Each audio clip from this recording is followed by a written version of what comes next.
Good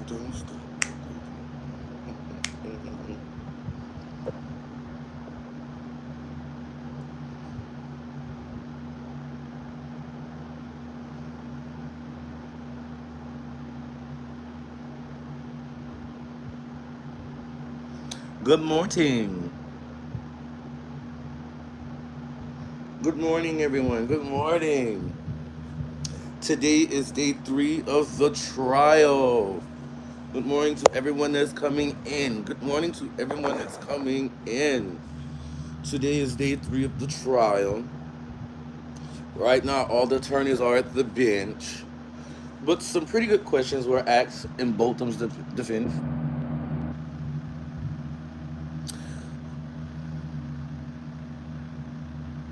All right, Manny B. What's going on that you get in your life?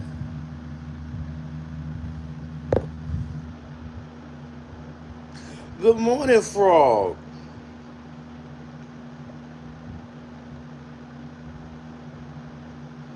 Okay, so far, so this is what I got. In Botham's from Botham's attorney, they asked Amber didn't do it. This isn't his house. They demonetized him. They demonized his character. They kept bringing up the fact that they smelled the odor of marijuana. They kept asking, is it his apartment or is it hers? Was Amber under the influence? On top of that, why did Amber pull her gun? She was neutral, supposedly. They keep bringing up the tunnel vision. Okay, JPEG. Thank you, Frog. They keep bringing up the blue line. Oh, good morning, Shonda. They keep bringing up the blue line defense. Then they keep bringing up these false pretenses of tunnel vision and seclusion. But for those of you that saw my diagram yesterday, how can you walk in a dark house and not see anything when the TV's on, the TV light? You went, looked, and peeked in the apartment.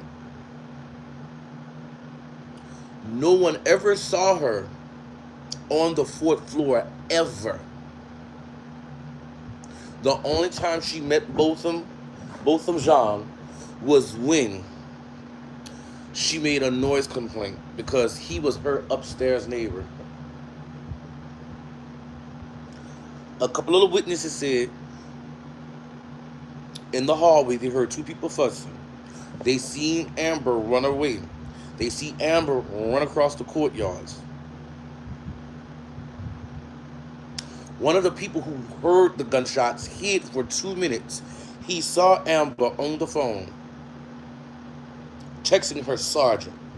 He heard the gunshots. He said they were quick. He saw Amber walking back to the apartment. He walks back to his apartment with no disruption. She walks back in at 14:37. He saw Amber again. She was crying and explaining herself to dispatch. All right, y'all. We are back.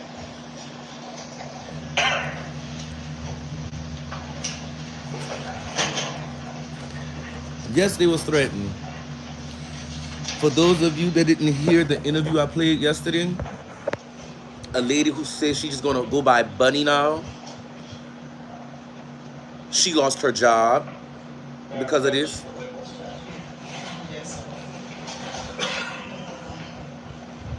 And for those of you that just want to listen, I have it playing. Here also, I'm going to show you some photos, make sure they're accurately. Defendant's Exhibit 29 is This is Amber's attorney a still speaking. photo from one of the body cams that shows another officer in the position of his body cam. Does that fairly and accurately represent a still shot from one of the body cam photos? Yes, it does. And the defendant's exhibits 30 and 31 are from that officer's body cam, and 32. Does that fairly and accurately depict still shots from one of the body cam videos? Yes, it does. offer defendant's exhibits 29 through 32.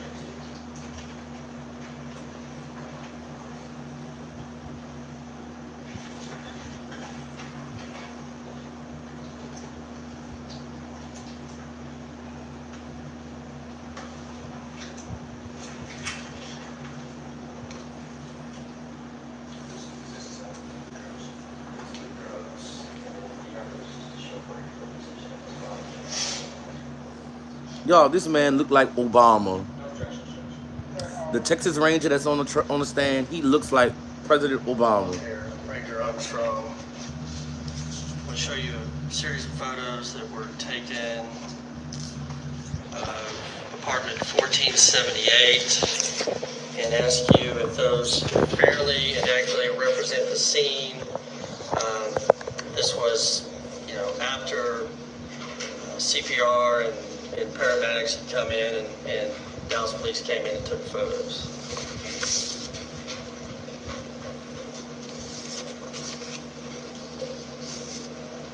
Yes, they do.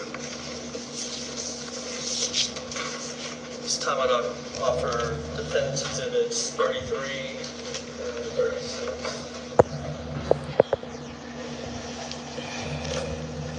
Yes, Frog, that is correct.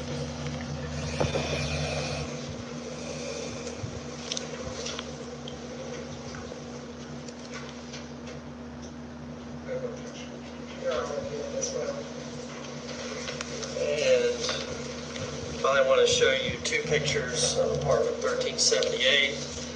And if that, ask you if that fairly and accurately depicts photos from apartment 1378. Yes, it does.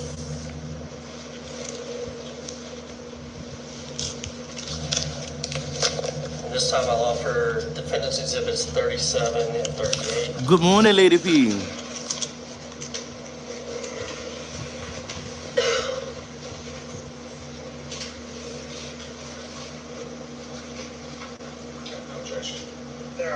Yes, Frog, that is correct.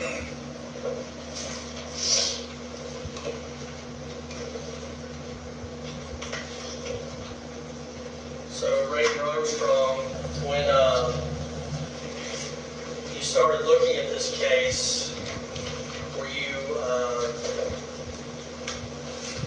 did you want to see, well, Miss Geiger lived at the time in the same apartment complex as Mr. John at Southside Flats, correct? That's correct.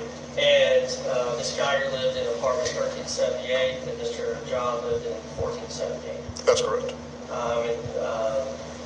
The shooting occurred. Miss Geiger walked into 1478 and shot Mr. John in his apartment, correct? That's correct. Did you want to compare look at 1478 and 1378 just to compare the layouts? And for 1478, it's a crime scene, and 1378 is important to see if it was similar or not to 1478. Yes, that's accurate.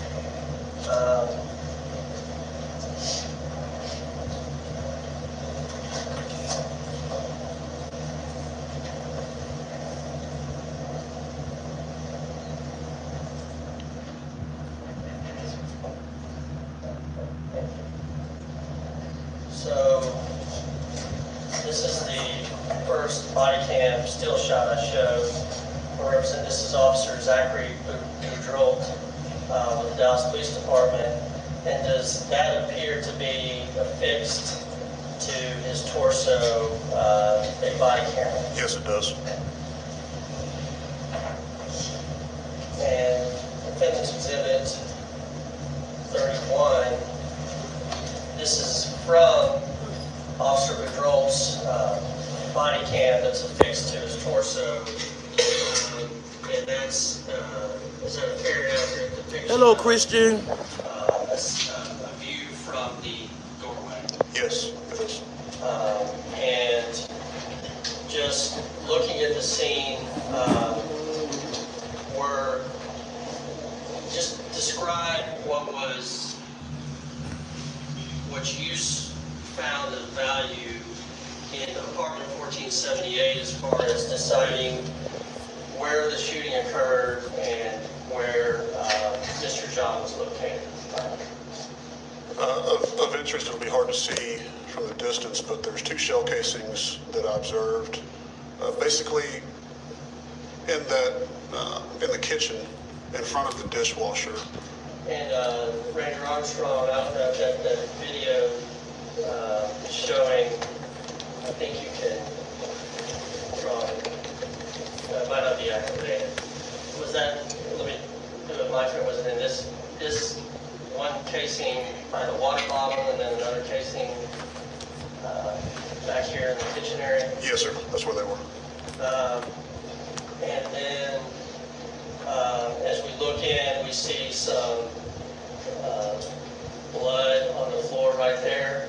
Was that, as we've seen in the body cams, was that where Mr. John's torso, about where below his armpit was there? Yes, sir. That's correct. And those flip-flops that are on the floor, was that about where his feet were when he was lying on the floor? Yes, sir.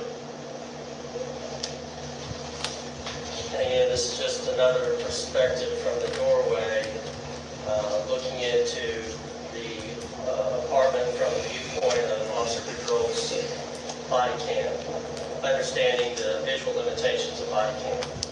Yes, sir.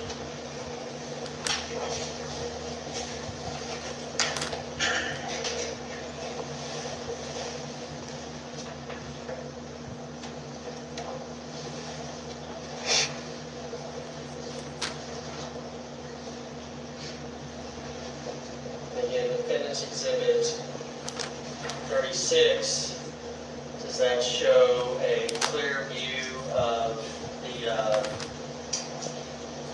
the flip-flops and then the position of where below Mr. John's armpit where he'd been laying on the floor? Yes, it does. I'm sorry, Lady P. I'm sorry. I didn't even see it. Good morning, y'all. I was too busy taking Was notes. there ever any evidence of blood that was collected from the couch area? No, sir, there was not. Was there ever any evidence of blood that was collected from the floor area below the couch? No, sir, there was not. The focal point of the blood, was it all on the ground where Mr. John's torso was? Yes.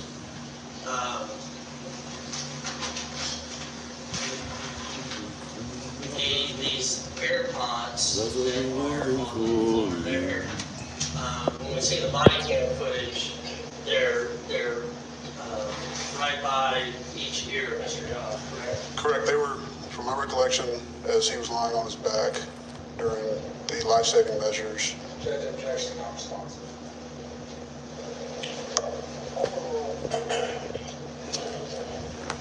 So, below his earlobes, the AirPods appeared to be directly below them, which indicated to me that they had fallen from his ears whenever he fell.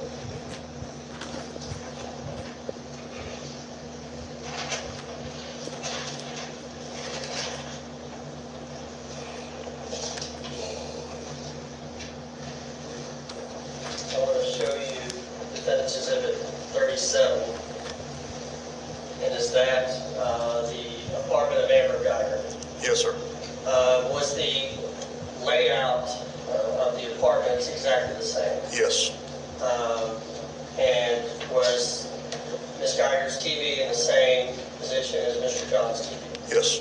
And was Ms. Geiger's couch in the same position as Mr. John's couch? Yes.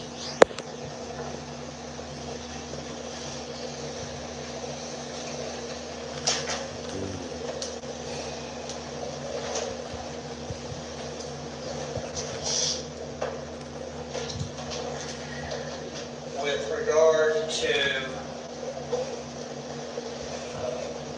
the Southside Flats apartments, did you go there on a number of occasions? I did. And would you characterize it, or was it a confusing layout in that each floors mirrored each other's almost identically? That's accurate. With what your findings were on how the garages floors were labeled or laid out, and what visual indicators you had as to what floor you were on. Okay. So the first time I went there, I had the parking garage design and layout had been described to me, so I had formulated what I thought I would expect to see. I expected to see a parking garage labeled kind of like. Again, it's a non-responsive.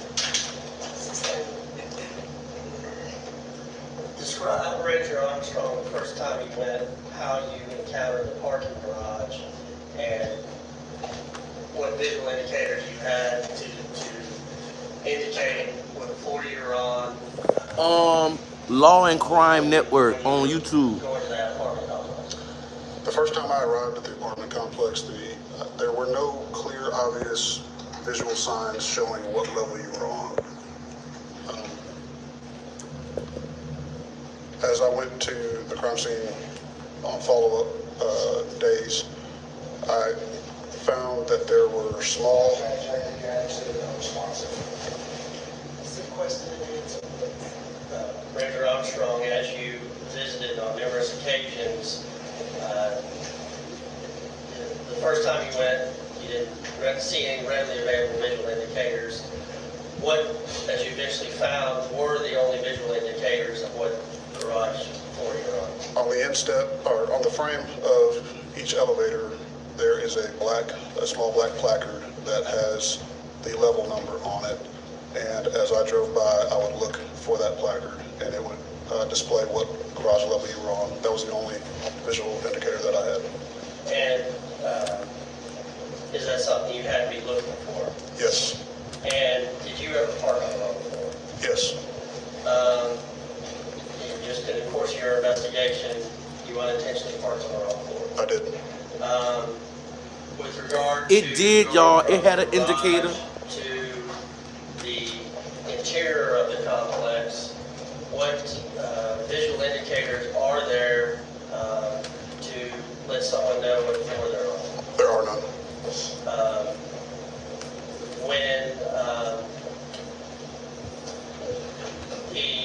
So walking into the entryway, there's nothing readily apparent or available to let you know what floor you're on, correct? At that time, no.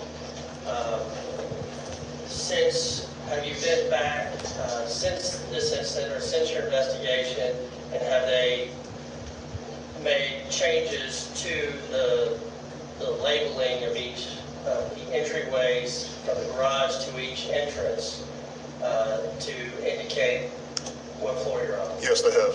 And what were those changes? It was a placard with a number on it that indicated which level you were on. But at the time, on September 6th, that wasn't there, correct? That's correct. Now, each elevator had a number on it on the inside of the frame, is that correct? That's correct. And there was a fire escape, some type of placard to the left of the elevator that had a small number on it, correct? That's correct. Other than that, there was no other visual indicators of what floor you're on, correct? There's a red placard for reserved spaces. I don't know how many spaces there are, but they're very close to the elevators. And for instance, if it said parking space 419, I learned that the first digit correlated or corresponded to the parking garage level you were on. And I developed that on subsequent visits to the apartment complex.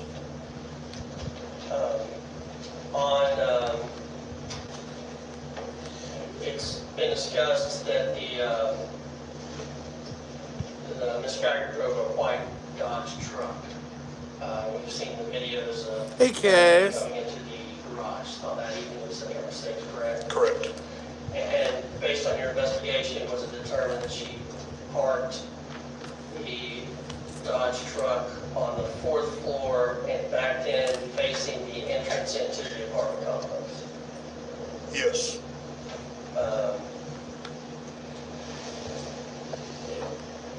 We can draw up State's Exhibit 170.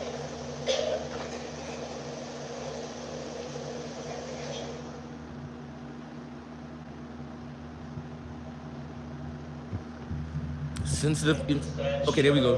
show, Ms. Geiger's truck? Yes, it does. And that's back into the, one of the spots there at the Southside Flats. Yes, sir. And then if we go to State Exhibit 175, and does that show from the driver's side of the Dodge Ram truck to the entryway and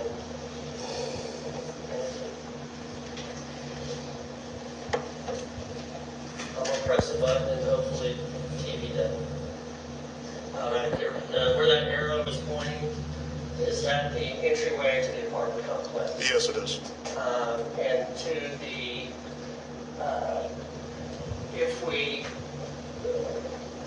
if someone walks directly from their car, from the Dodge Ram truck to the entryway, without looking at the elevator, and without doing a 360 turn to look at to see if the skyline's showing and things like that, if they're just focused and walk directly towards that entrance, there's nothing around that entrance that would indicate what floor you're on, correct? That's correct.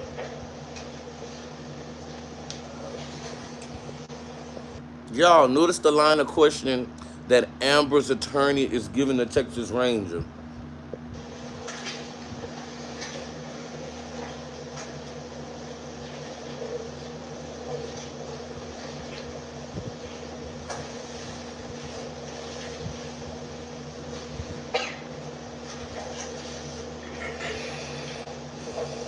That first witness, yes.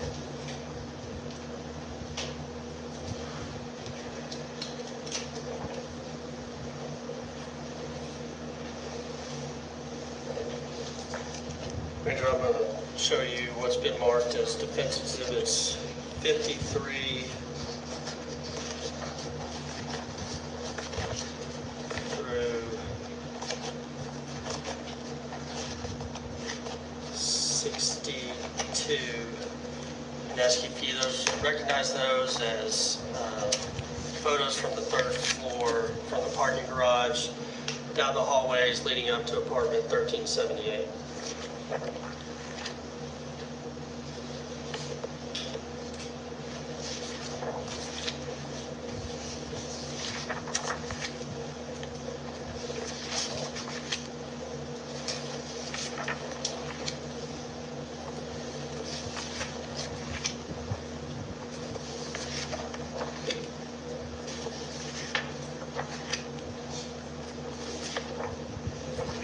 Yes, they do.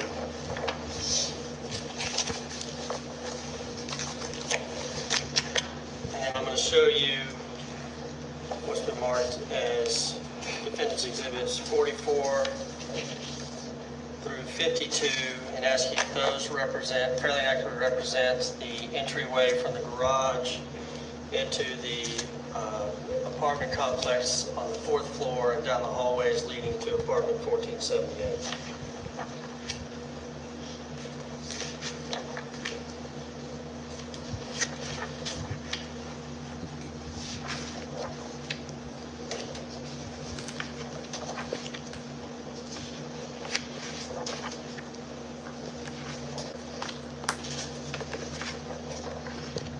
Yes, they do. At this point, I'll offer defendant's exhibits 44 and 62. Here's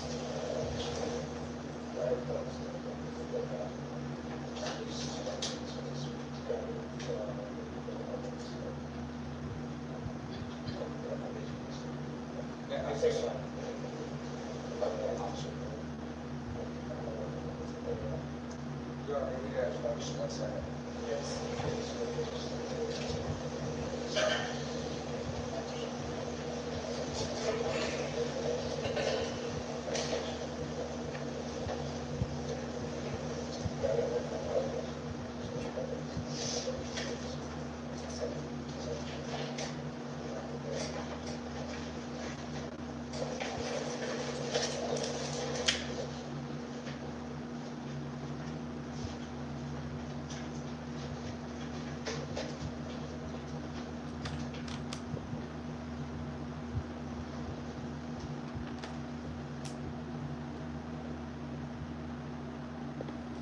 All right, y'all. The line of questioning that Amber's attorney is giving this Texas Ranger, it was all about him. It was all about her attorney and this Texas Ranger coming up with the point to where that you can't tell the difference between the floors when in actuality you can. Sorry, I can't hear you, sir. Oh, I'm sorry, I have no objection to 44 and 52 of the representation fees were taken by the Dallas Police Department. Get honorable on the record.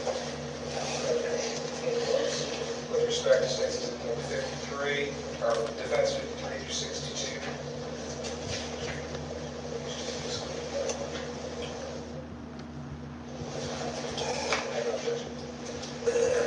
You have no objection to it? So photographs or defense exhibits 44 through 62 will be admitted.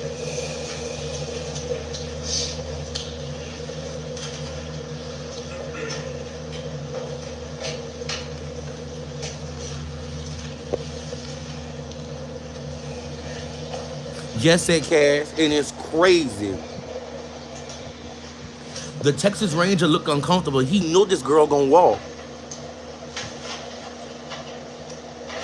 Ranger Armstrong, I'm going to show you defense exhibit 44. Well, it's defense exhibit 46. It shows the entranceway into the fourth floor.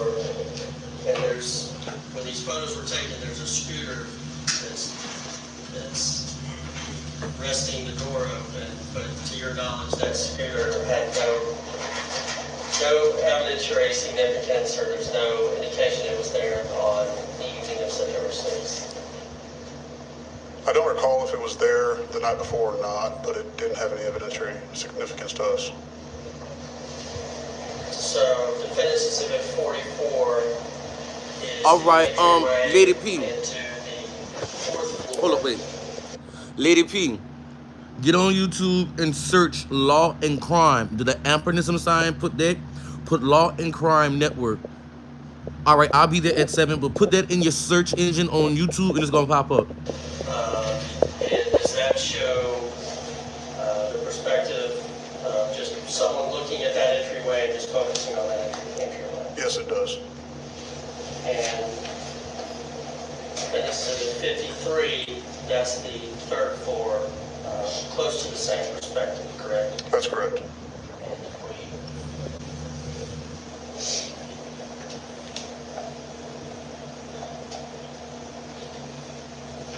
put them right next to each other, when you're focusing just on that entryway, there's no major differences, correct? That's correct. The sun might shine differently on the fourth floor than the third floor. If you're looking, you might look to your left or right and notice things that are about the level of the building that are different. But if you're just focused on going from the entranceway into the hallway, there's no readily apparent indicators of what floor you're on, correct? That's correct. Oh my Since God. that time, they put numbers, clear numbers next to the entryway. They have. Oh my God.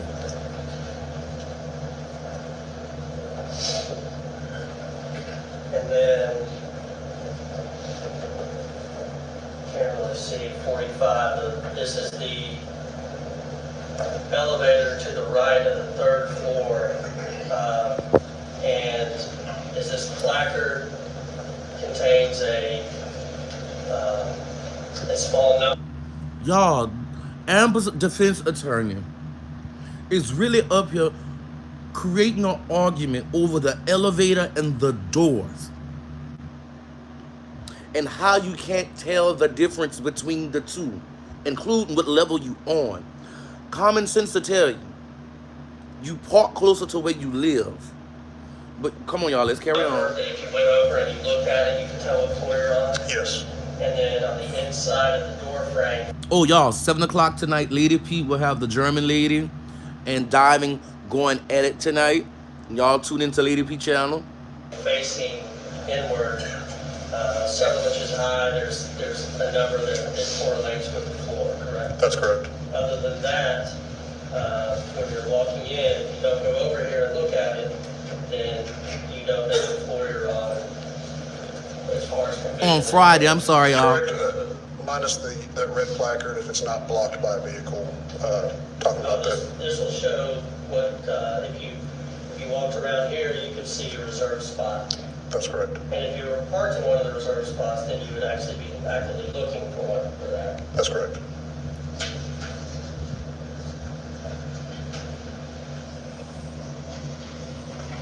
This dude really trying to make a case And off of pictures of a hallway and a parking spot. 46 is the In a entrance scooter. to the fourth floor next to Defendant's Exhibit. 46 is the entrance into the fourth floor, and 55 is the entrance into the Oh third my God, this floor. dude here is And really outside, the stupid. scooter wasn't there. It's the exact same design of the entryway, correct? That's correct.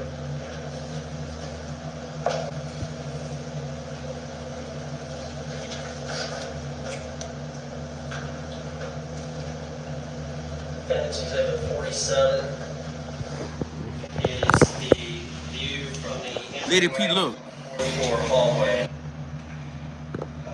And then Defendant's Exhibit 56 is a view from walking from the garage entryway to the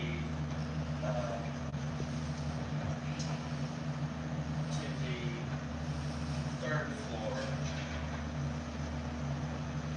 And are these very similar?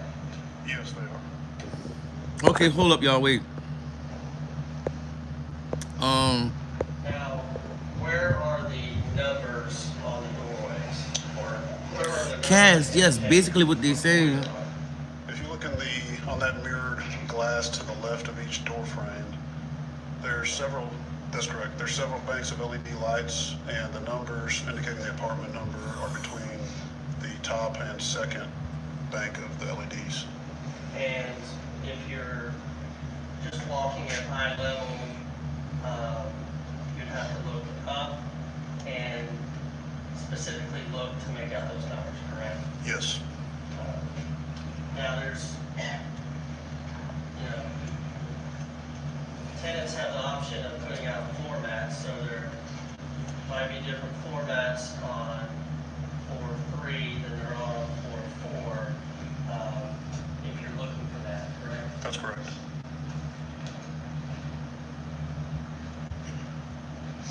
But Lady P, this is the name of the channel. And if we continue down the hallway, Okay, y'all.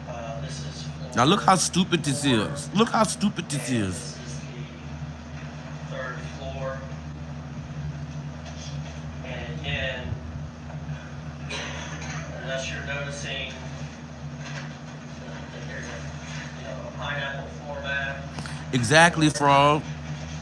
some type of brown floor mat, you're not going to notice unless you look up to the apartment number, correct? That's correct.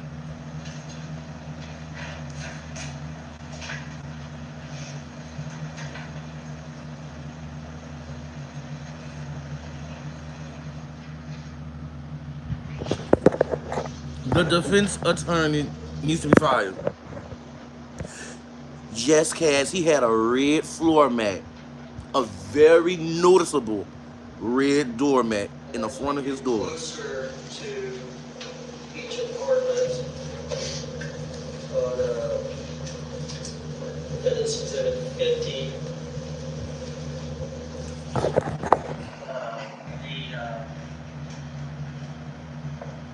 The 1478 is on the other side of this column, is that correct? That's correct.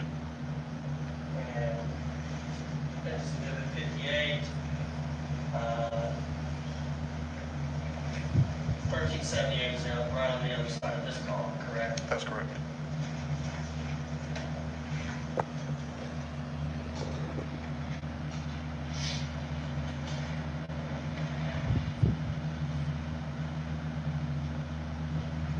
And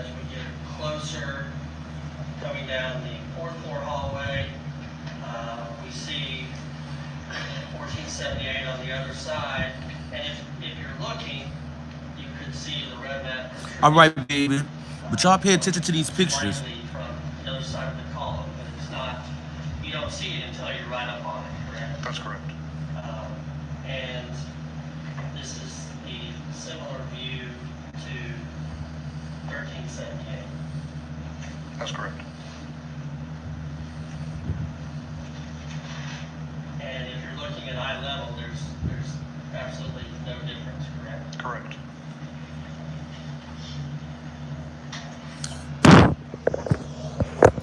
Baby, he pushing it. He tried it.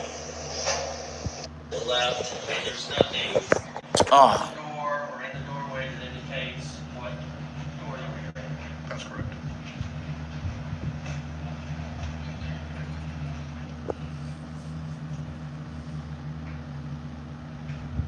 Goodbye. I can't believe this man. That the layout of the apartments and the tremendous amount of similarities, was that significant to your investigation? Yes, it was. Did Yes. you direct Yes, Cass. Y'all, don't he look like President Obama? Like he could be his long lost son or something? to investigate whether this was a common problem as far as parking on the wrong floors, walking to the wrong apartment, or putting your key into the wrong apartment door? Yes, I did.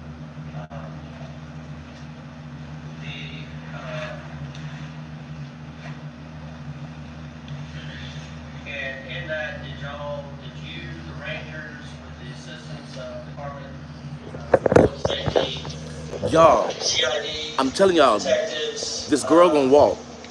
and other law enforcement members try to knock on every door and interview every tenant in that apartment complex? Yes, we did.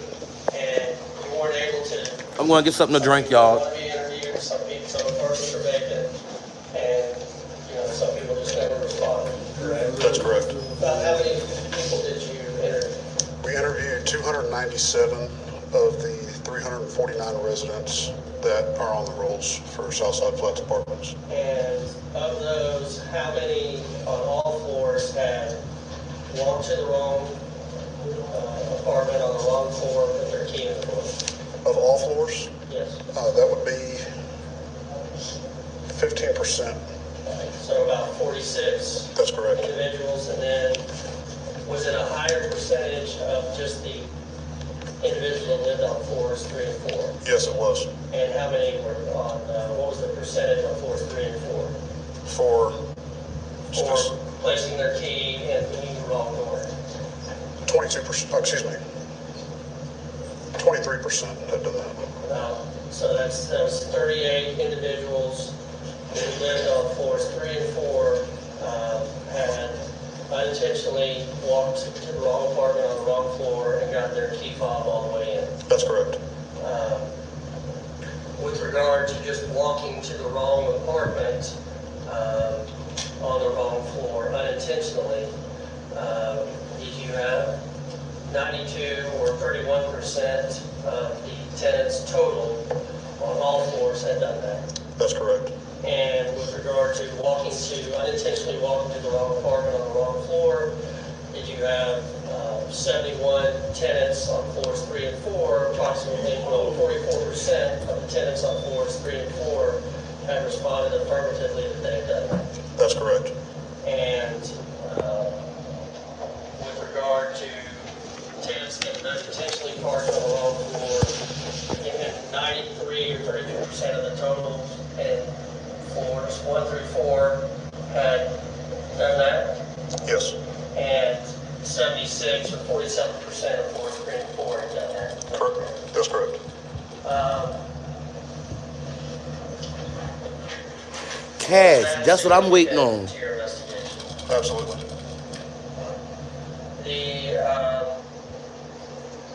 With regard to the door frame of apartment 1478, did you in your investigation find a structural flaw that caused the door to occasionally not latch all the way. Yes. Can you explain that to the jurors? Yes, in reviewing the crime scene photos, I observed that the strike plate, which is where the throw or the bolt goes in to catch and secure the door, the curved part of it, which the throw kind of brushes against to go into the actual hole, it was bowed out. And when I looked further at that it's called a strike plate, I looked inside where the throw goes and I could see a crack in line with the screws that had been driven into the door frame. It appeared that those screws had been over-torqued into the doorway, causing a strike plate to bow out, which I believe would cause the throw, as the door would sweep shut, it would cause the throw to create more drag, slowing it down and making it possible for the door to not close all the way. Yes. They using the defense of his door, saying how his door was broken. So that's probably how she got in. Y'all look, well, 39 through soon. 43, then please ask you to look at those. Okay, baby. Okay, when they show the pictures, I'm gonna show y'all. Cause like, this is how this girl gonna get off.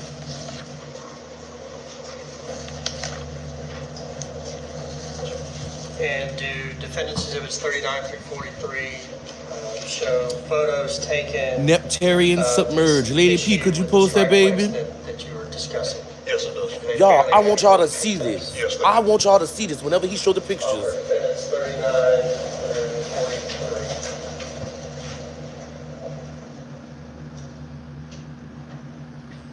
43. Frog, no. But cash, my cash app is okay. You welcome. They gonna use that to Amber's advantage. And Ranger Officer Coco, thank you, baby. Like I said yesterday, a drunk person could get home. Drunk. They can stumble home and not go in. Okay, y'all, look, look, look. Look, look, look. Go back. Look, y'all, look, look, look, look. what you saw was strike plates with the jurors using the photo. Sure. So what I was referring to as the strike plate, it's going to be this metal piece in the door frame here, the one that's closest to the floor. And you can see that it's not as it's not perfectly vertical. It would be. I could try to tell you where that crack inside the door frame is, but you can't see it on this photo. But you can see there's a small amount of curvature right. I can't make it that fine, but right about there, where that door plate begins to bow out, and it's deeper into the wood than it should be. And I'm going to show you defendants exhibit 40. And again, can you point that out on this photo? Sure. So this is the Coco, strike plate again. that's the $1 million question nobody And asking. right about here is where the top of that strike plate begins to bow out, and you can see right here there are, I guess, tool marks, for lack of a better term, from the throw brushing against the strike plate as it sweeps closed. And then that is 41. Does that show closer to this issue? Yes, it does. So if you look right here at the wood on the bottom part of the strike plate, it's exposed because that bottom of the strike plate is driven too far into the door frame. And if you look right here, the gap between the wood and the strike plate is displayed because these screws were torqued in to the point where it bowed the metal out into the area where the door throw would sweep. And defendants 42. This is see kind of saying the tool marks or the evidence of it striking up against that? Yes.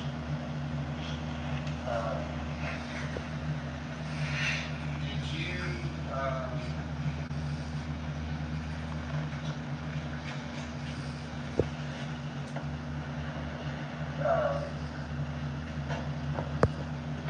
perform an experiment, for lack of a better term, with the district attorney's office where you went to 1478 and you let the door close when it was kind of the conditions were similar to September 6th Y'all, as far as humidity and rain?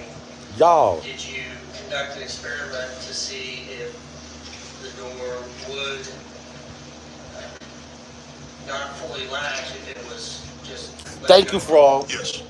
And tell us what you saw and what you experienced with it. Coco, So they we haven't opened the showed the door jury a yet. series of times from different distances. From But it's Texas. completely open We're going to leave it at that. It's Texas. and halfway open. Then it's in and Dallas. Somewhere in between. On multiple occasions, the door would close all the way, and the door would also not completely close, depending on the distance. And we were just letting go of the door, not using any force. And sometimes it would close all the way, sometimes it wouldn't. It depended on the distance. And when it didn't close all the way, what was an example of a distance where it was let go of and it didn't close all the way? Approximately halfway open, enough for somebody to be standing between the non-hinged side of the door frame and in the doorway. So enough for you to fit through? Yes.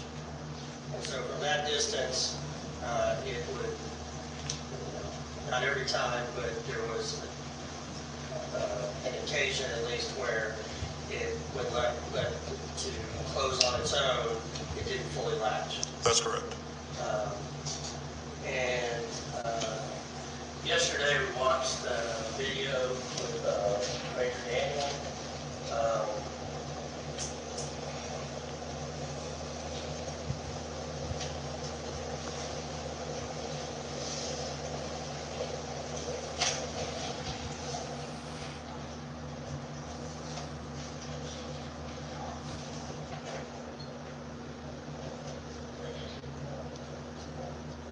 Oh, they got a video, y'all. Hold up. If they show it.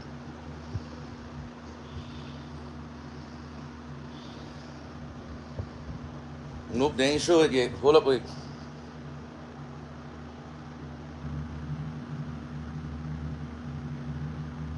There was a video that I watched yesterday where I think it was called Daniel, Major Daniel took the video. Yes, sir. 1478, and it was just documenting the crime scene as it existed 2 days later. That's correct. Yes, sir. And in that video, we can go to 803.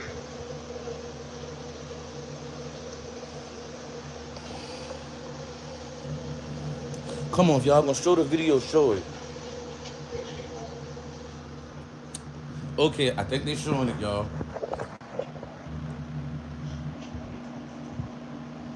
Come on, motherfucker.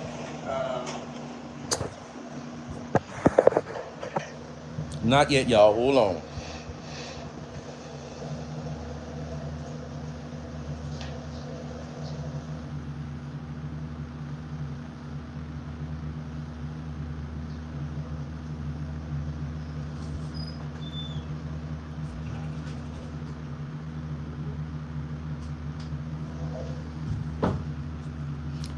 Hold on, y'all. They giving out sensitive information. That's why it's so silent.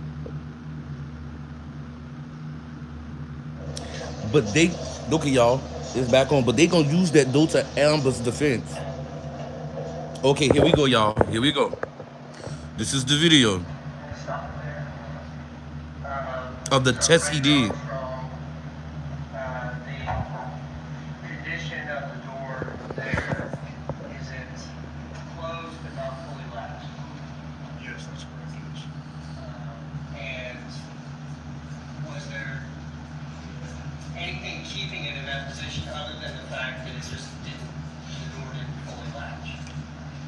sir, just the throws resting on the strike plate, and it's not completely finished. And so if you're on the other side of that door and you just pushed it open, you just pushed on it, it would open, correct? That's correct, it would. Now y'all heard that, huh?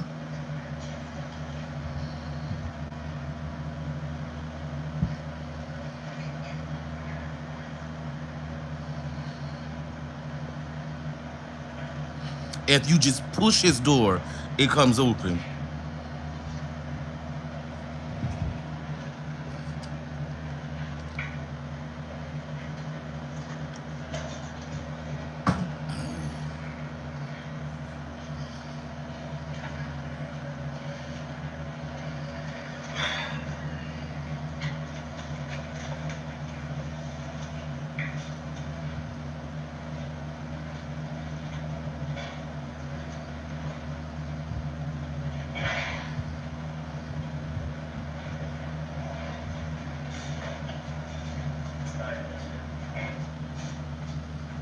So we see on the video the condition of the door when it doesn't latch fully, correct? That's correct. And that's apartment 1478. Correct. I think they just fucked themselves today.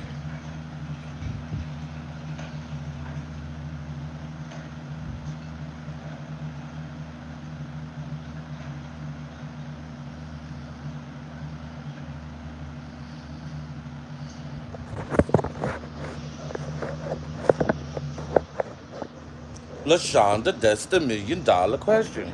Just to be clear, from the video, that's not the day you did the experiment, correct? That's correct, it's not. But it had rained. It had rained on September 6th, and so you wanted to, when you did the experiment, it was a day, sometime in September, that had a similar amount of rain or humidity. Is that correct? It actually may have been in October, but it was sometime, but the weather conditions were very similar to that of September 6th. So the experiment, when you did the experiment, that was in October, but it left the door in a similar condition as we saw on the Ranger Daniel video of 1478.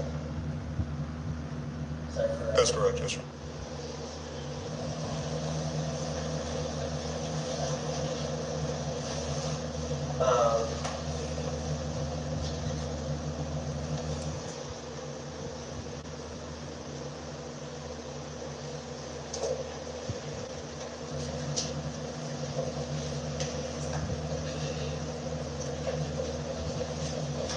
Judge, on your first page.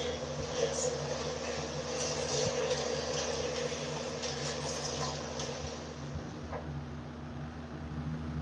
Y'all, her attorney is doing everything. Hey, beautiful stallion. Her attorney is doing everything in his power to get this woman off. Now, counsel back at the chambers, y'all. You could tell he didn't say something he had no business. Counsel's back at the chambers. And look at the judge. Like, bitch, if you don't shut the fuck up and proceed. This is Botham's attorney. That's right here is Amber's attorney.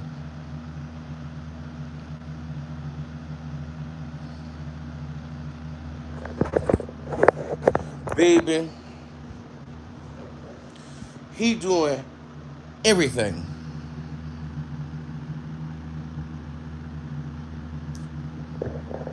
He doing everything in his power. From the door pictures, the strike plates, to the hallways, the parking garage, the parking spots. Baby, he is doing the complete most to make sure Amber mother walks. Hold up, y'all. Hold up. Hold up. Y'all stay right here. I'm not going nowhere. Just stay right here. All right.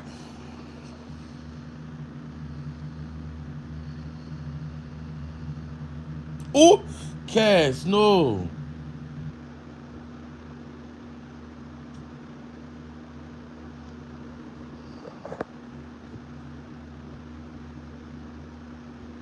Baby, they at the judge's chambers tearing it down verbally. Y'all look.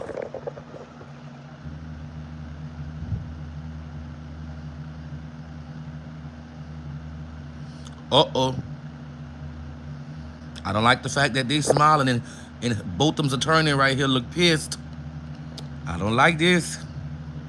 Not one bit. Not one bit. I mean, look at this man's face. Look at his attorney's face.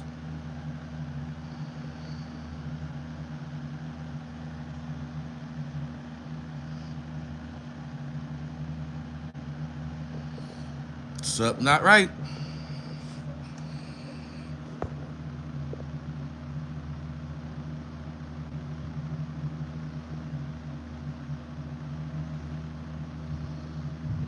Oh Lord. The judge like she getting booked. That's Amber right there. Amber right there.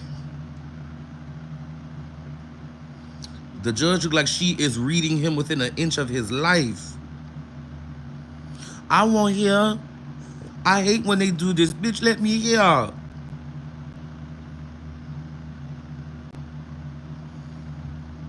Yesterday, after the court case, when they took a recess, she was smiling and sniggling and grinning like nothing ever happened. Baby, the judge must be reading down.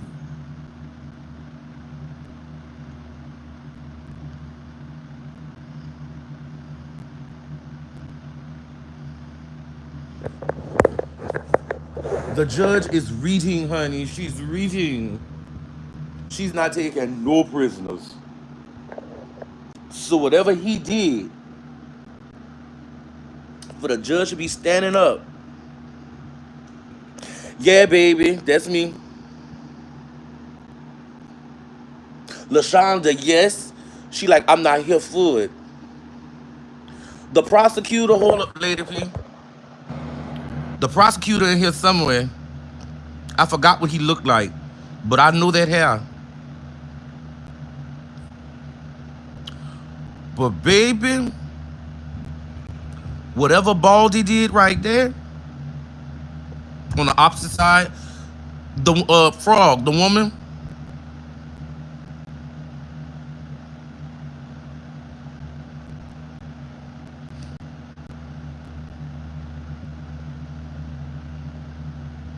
Baby, what did Baldy May do?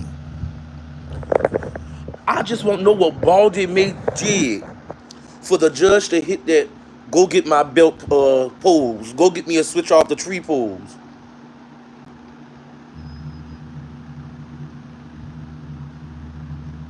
Baby, she got that,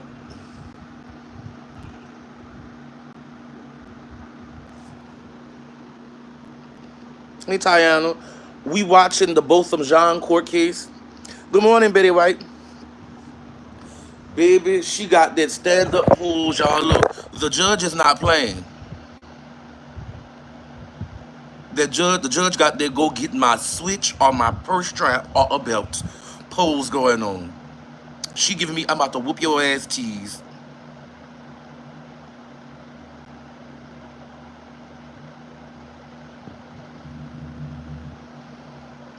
Check out, check out, check out.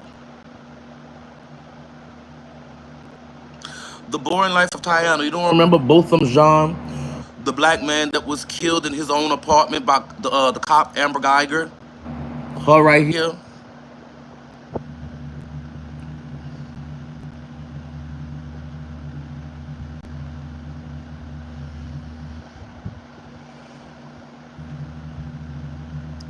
They at trial now, baby. We watching a trial together. This is that trial then, baby. We watching a trial together.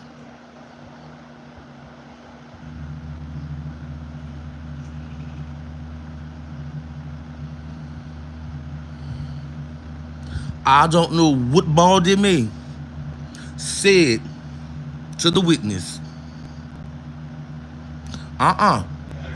Okay, y'all, we back. The judge, baby, what happened? Oh shit. Oh shit, y'all. Ty, I don't know. They didn't sentence her yet.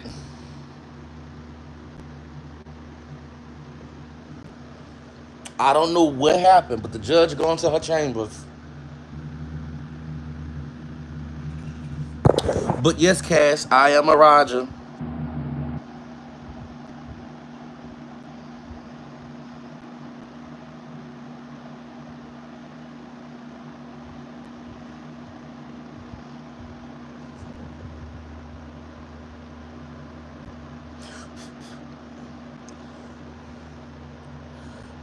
I don't know what's going on. Like with this here, y'all, I don't know what's going on with this. The judge then left.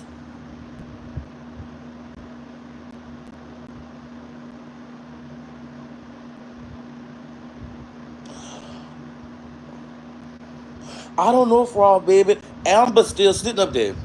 The jury, they still there too.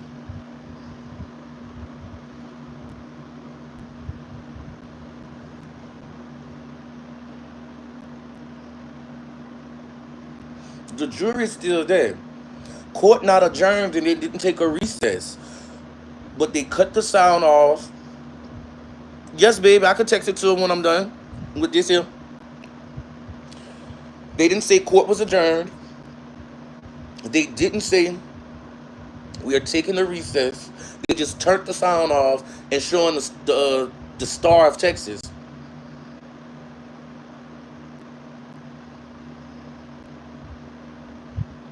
No, he wasn't smiling when he walked back, Frog. Oh no, he wasn't smiling. Whatever the judge told him, wipe that smile clean off his face.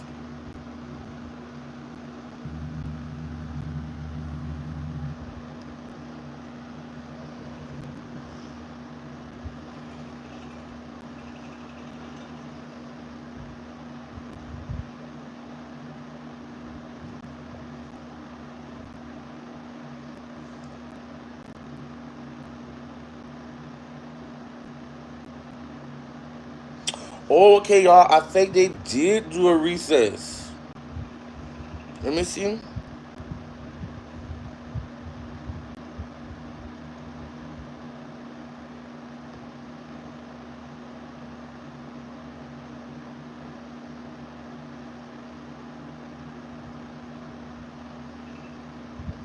Y'all, I think they went to a recess, y'all.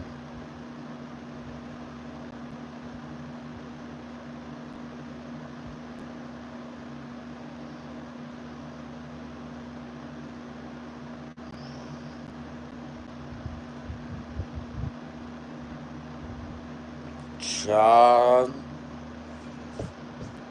child, child.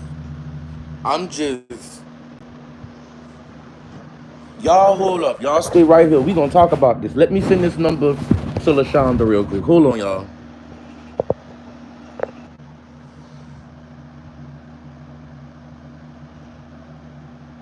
Y'all, I don't know what's going on, but I know this trial gonna be longer than 3 days. It might be a week.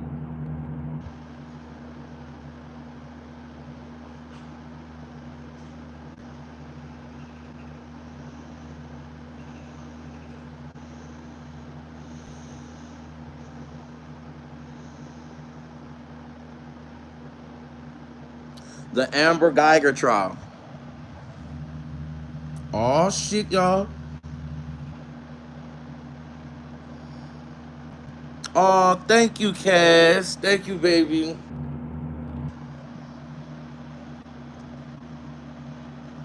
Y'all, I gotta make sure this trial is playing somewhere else.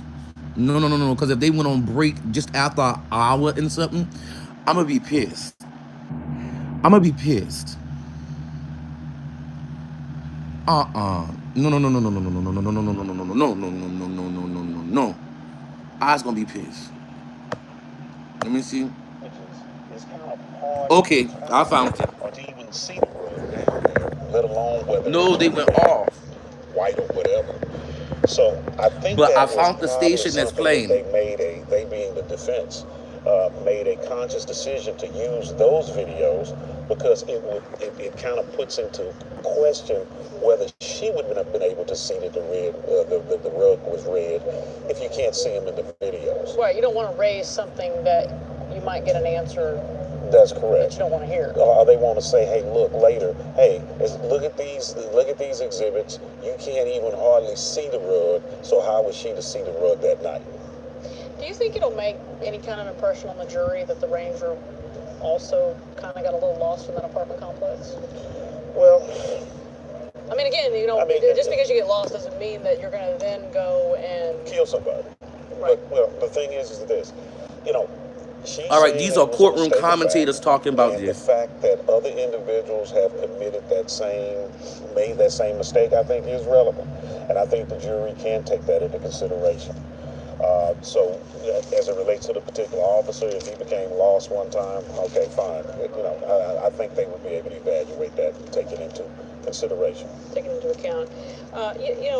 While we're waiting, I'll go back through a couple of things we saw yesterday.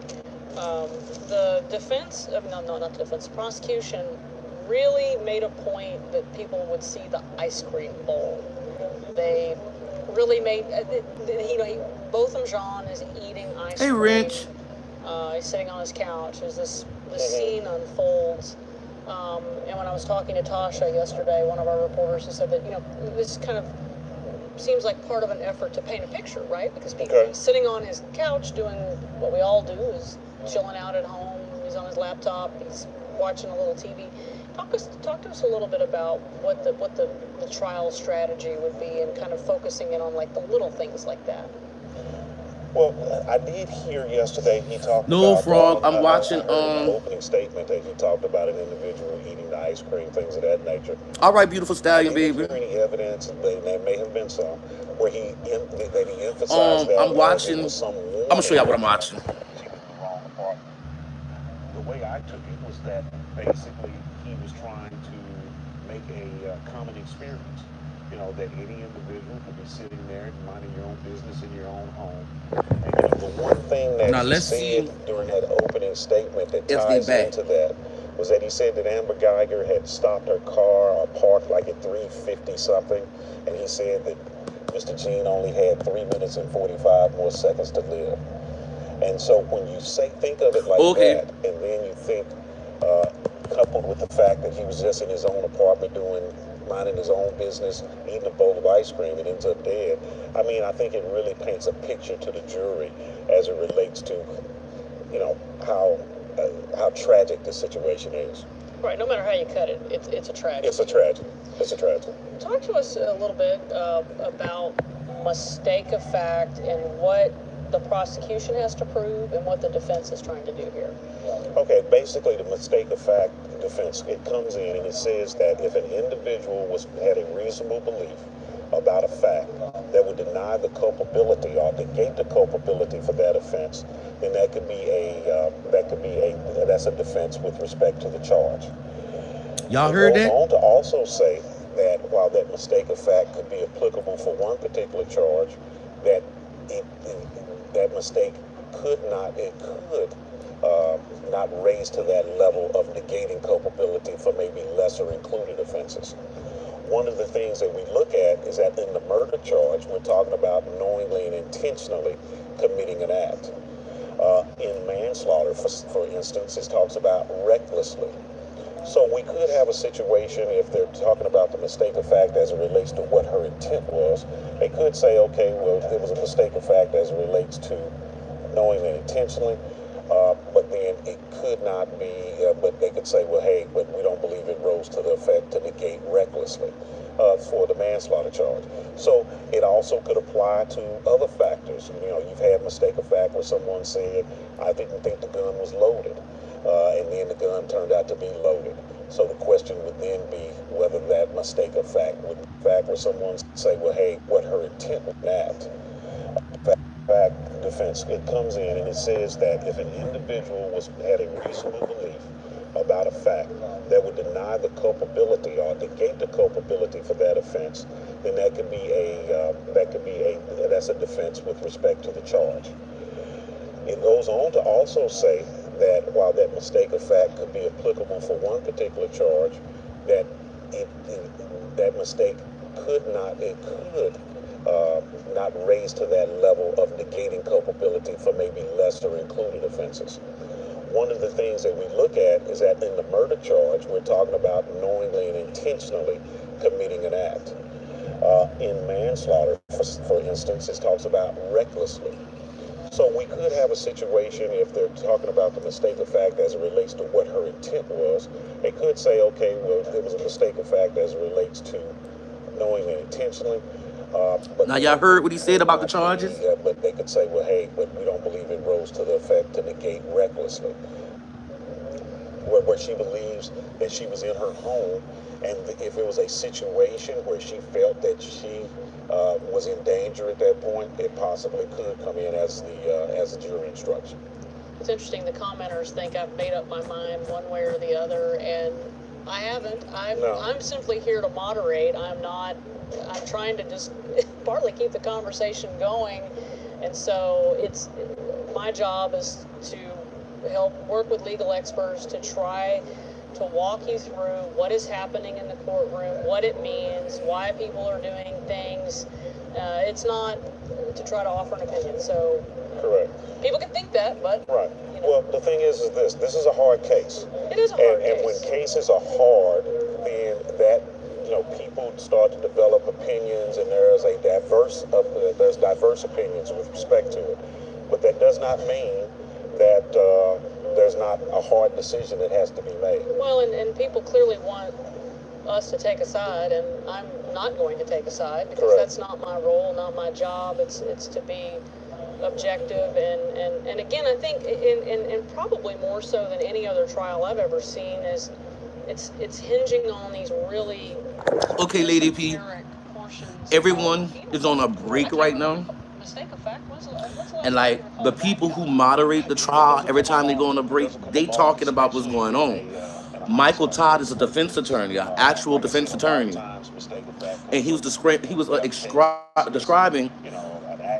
what could possibly happen to Amber. It was something defense. He said somehow like she just may get off with the culpability. Frog, help me out here. What he said? So to have it where you're saying the culpability, it was some type of defense, but it had culpability in it. Like she could get off. That was doing nothing but just enjoying his life. I mean, it's kind of hard to reconcile. But they trying to prove if she like recklessly did this here, it will either go to murder or manslaughter. For what's happened. So that's what causes the hard decisions. Is there a difference between a self-defense claim in her case and the White Cat and the Castle doctrine? Well, the thing is this: as it relates to, basically, it would be a self-defense claim. If she's saying that she was in her house, then she would have right to self-defense. So that's all within the chapter 9 justifications, where I did something, but your conduct is being excluded. So it's a hard decision because first, for her to get that protection, though, she has to be able to be successful in establishing the mistake of fact type of defense. Okay, so the judge is back. That officer's body cam is the first notice. I want to see a small portion of that. The judge back, y'all.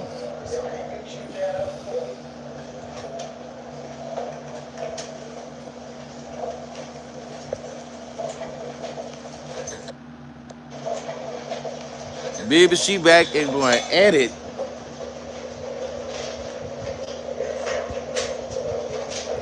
Y'all look at Big Mama.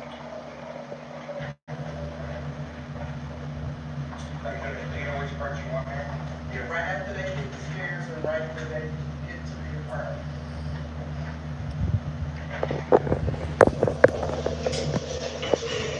Oh, I'm sorry. Ranger. Yes, I'm Ranger.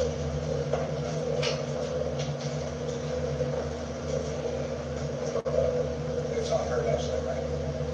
That was, yeah.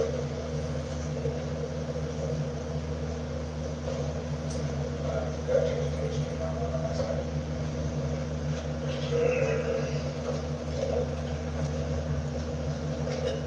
They still got Barack double body double on the child.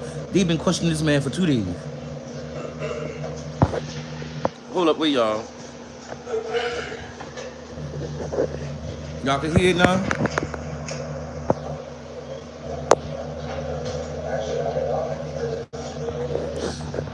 It's the way they came in, y'all. I'm sorry, but can y'all hear it?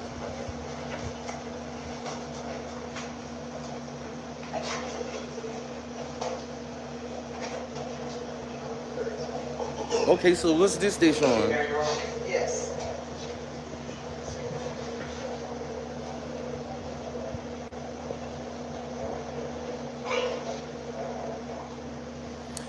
Child, they've been questioning this man for 2 days. I know he tired. Okay, what we showing? What we showing? What we showing? So I can show my audience. What we showing?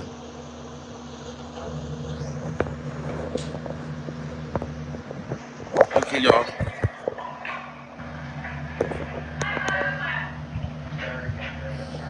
What you did, bitch?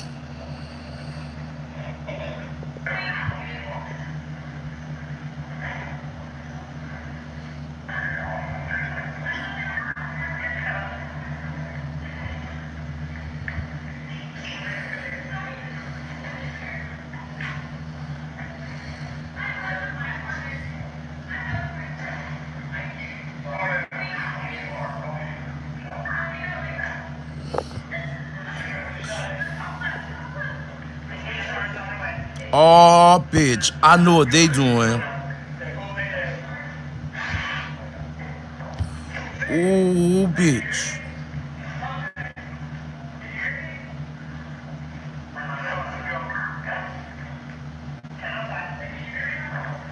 How can he hear you and he dead, fool?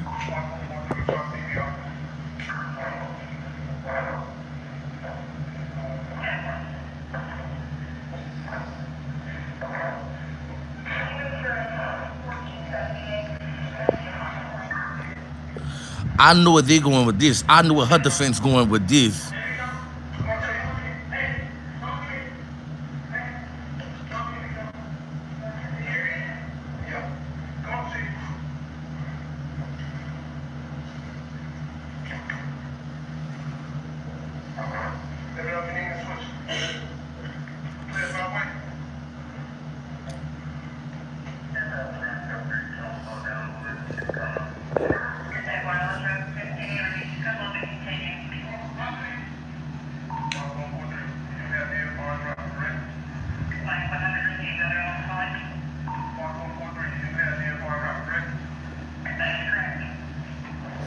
Baby. Y'all.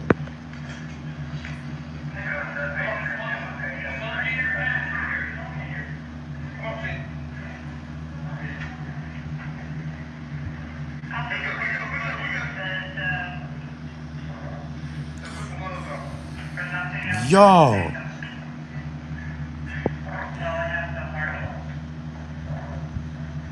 Y'all.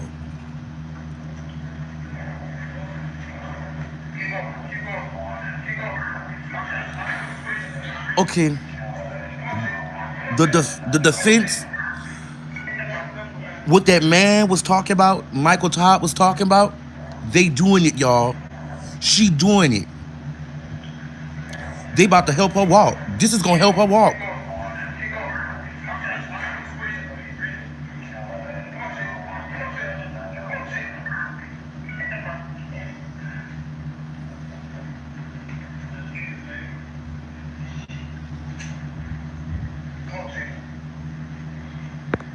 Hey, Manny.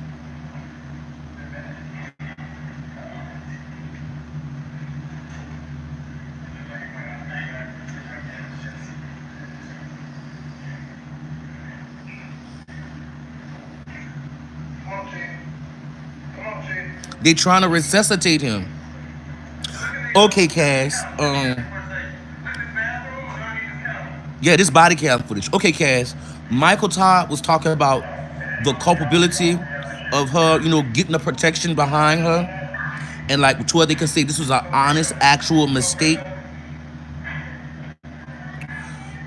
So when the video first started, when this video first started, she kept saying, I thought it was my house. I thought it was my house. I thought it was my house. AKA, I made an honest mistake. I thought it was my house and I killed a man on accident. So what they doing right now, giving him CPR, trying to resuscitate him in an act of like, okay, she was hysterical. She was all emotional. We rendered aid to him to try and resuscitate him. She didn't do anything wrong. Mark my words.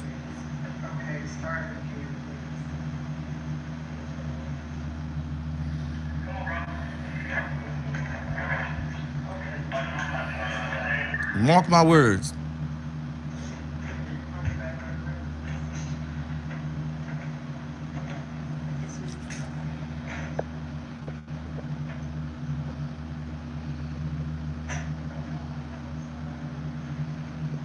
Exactly, Manny.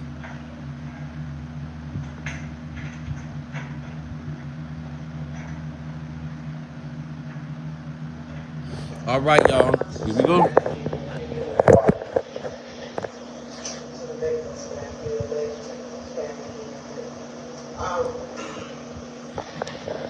Let me know if y'all can hear. My recollection of what I had seen, I'm not quite sure what state's exhibit that is. The judge voice is low. Is what I thought it was. So, in response to your question, Mr. Rogers, as to whether or not the court will allow Okay, Lady P, that's the $1 million question. to give his opinion as to where Mr. John was allegedly shot, the court will not allow that to be done because the court is not satisfied that there is sufficient evidence to demonstrate where his shoes were and that those shoes were never moved or contacted Ooh. by persons attempting to give or to render aid to him No, y'all hear what the judge saying? immediately after. The court is not satisfied. Is there anything else? Judge, if I request to make an offer of proof on all the opinions, I'd like to elicit from Ranger Armstrong for the record. Yes. Ranger Armstrong, in addition to the training and background that we've gone through, how many homicides or shootings have you investigated, either as the lead investigator or as the assistant investigator? It would be between 50 to 100. I don't have a hard number. It's many. And are you trained in the processing of crime scenes? I am. And what's your training in that?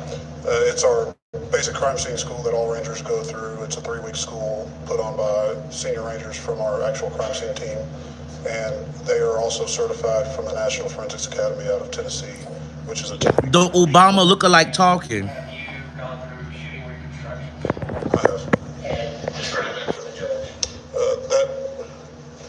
That is a week-long school that will show you the different characteristics, the different behaviors, and the different types of evidence that you will find from different types of shootings, from different types of guns, from different types of ammunition and calibers, and also the objects that those bullets strike or may go through to strike its final resting place. We are also trained during that course in establishing a approximate trajectory and flight path for those gunshots, and we also learn what gunshots are capable of doing and the methodology behind establishing those results when we do flight path trajectory and look at bullet strikes on different materials. And does that include wound tracks and wound paths and the types of gunshot wounds to individuals and the reactions to those gunshots? Yes, sir, to an extent. And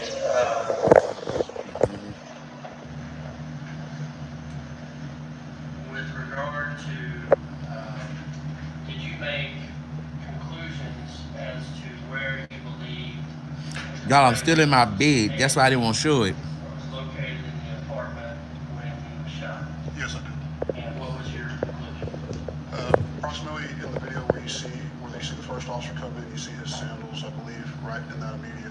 where his sandals are laying and the bottom of his feet are pointing, we believe that he was standing in that location when he was shot. And is that 13 to 15 feet from the center of the entryway into the apartment? Yes, it is. And tell the judge what you base that opinion on. I based that opinion on Ranger Michael Adcock used our Leica scanner, which is a laser device that is used to measure those trajectories. When measuring the bullet defect in the wall and tracing that trajectory back, it was at a certain angle or a certain degree that placed the second shot in that area that I just described where Mr. Jama was. Also, the first bullet was in an approximate, the first gunshot was also in that approximate area when Ranger Adcock measured those trajectories. And you also take into account the totality of the evidence that you find at the scene, the location of blood, the location of the body on the body cams, the location of the casings, all the physical evidence. Absolutely. And the results of the autopsy. Yes. And based on that, your opinion is, based on your training and experience, that That's a Texas Ranger. evidence and Don't he like Obama? that shows that it's your opinion that Mr. John, playing witness, was standing He never said his name. 13 to 15 feet from the doorway. All I know, he a Texas Ranger. Yes, that's correct. With regard to your training and experience,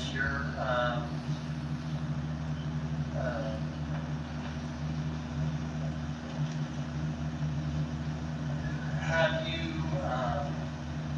responded to numerous calls, burglary calls, domestic violence calls, all kinds of calls as a trooper or even as a ranger? Yes, I have. Based on your investigation, do you believe that Amber Geiger was responding to a burglary call when she acted, when she pulled her firearm and, or when she entered that apartment, when she entered 1478, was Amber Geiger responding to a burglary call? Yes, I believe that was her perception. Well, prior to getting there, did you have any idea, based on your evidence, was she aware that there was an intruder or what she believed to be someone in 1478? Based on the door being ajar. Pause. How you responding to a burglary when you live on the second floor, but you on the fourth floor? But continue. She opened the door. Yes. She believed she was dealing with an intruder. Is that your belief? Yes, it is. Is that different than responding to a burglary call when you were called and you had time to formulate a plan on the way to the scene? Yes. In other words, when you get dispatched to a burglary call, it's different than walking into a burglary in progress, correct? Yes, correct. And so, would you expect her reactions to have to be more immediate than you would when you have time to formulate a plan? Yes. Would it be reasonable for her to address the immediate, what she perceived as the immediate threat in that apartment at that time? Yes. In your opinion, did she have the luxury of time to call for cover or find concealment? No, sir. Ranger Armstrong, you've been in SWAT. His name, Ranger, you've investigated Armstrong. numerous officer-involved shootings. Can you describe, based on your training and your experience, your personal experience as well, and your investigative experience, what physical sensations you're experiencing and you've seen other officers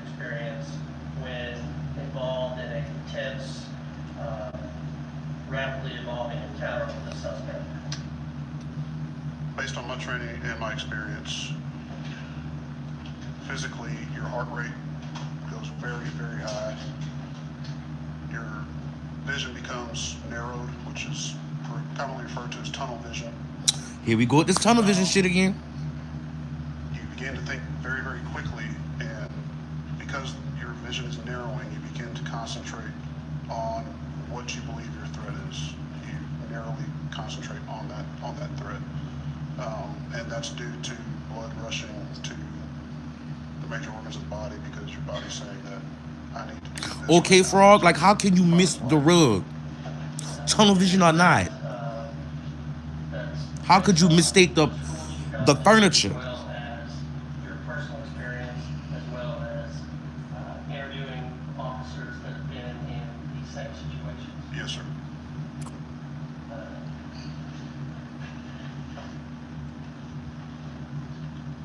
Major Armstrong, based on your the crime scene and your full investigation. Frog, I told y'all she gonna walk. From the time they showed that video, it was over with. No, sir. After completing the investigation, and now there was an arrest warrant on September 9th, I believe, correct, for manslaughter. That's correct. Had you finished your investigation at that time? No, sir, I had not. After finishing your investigation and looking at the totality of the circumstances and considering everything, do you believe today that you have probable cause to believe that Amber Geiger committed a crime? Based on the totality of the circumstances, based on the complete investigation, no, sir. Do you have an opinion as to whether it was reasonable for Amber Geiger to have believed that she was in her apartment when she encountered the complaining witness? Yes, I do. And what is that opinion? That she believed that there was a burglar in her apartment. And that it was reasonable? Yes. And do you have an opinion as to whether it was reasonable for Amber Geiger to proceed Lady P, based on the facts? this is the Botham Jean case, baby. The man who got killed in his house by the cop. That, the complaining Manny. witness was an intruder in That's her the apartment. $1 million question. And what is your opinion? That it was a reasonable perception. And do you have an opinion as to whether it was reasonable based on the facts and circumstances from an ordinary I don't understand how somebody Amber Geiger who lives on the second floor ends up for her to on the fourth perceive floor. that Awful Gene was a deadly threat? Yes, sir. And what is that opinion? I believe that she did perceive him as a deadly threat.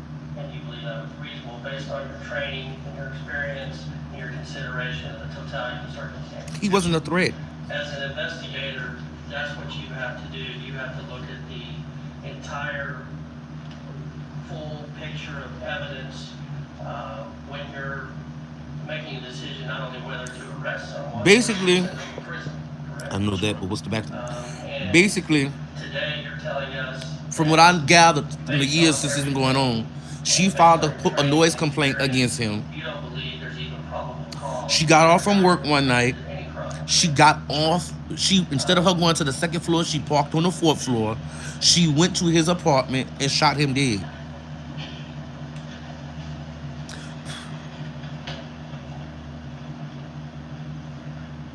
This, And do you have an opinion as to whether Amber Geiger was reckless or criminally negligent when she parked on the fourth floor, when she walked to apartment 1478, when she entered apartment 1478, and when she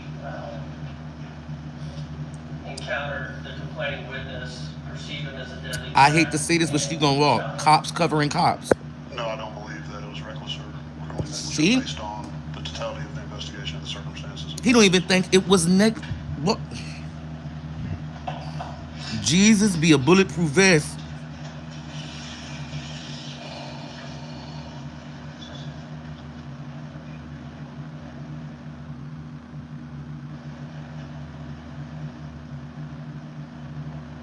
And Judge, those are the opinions that I'll proffer for Randy Armstrong.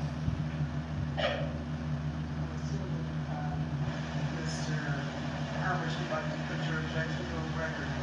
Yes, ma'am, I do. How can you not tell it's your house by the furniture? First and foremost, I think it's inappropriate even for a qualified expert to be testifying as to what they believe the state of mind of the defendant was at the time of the commission of the offense. That's number one. Even a qualified expert isn't allowed to do that in the state of Texas. Secondarily, what Ranger Armstrong believes is Ranger Armstrong's opinion. That's his belief. His opinion and belief doesn't help the jury, which is exactly why an expert opinion on some things might be relevant. The fact that he believes It's gonna be a ride. doesn't mean that the jury is going to believe the same thing. And all it would do, since he can't help them, his opinion doesn't help them form their opinion.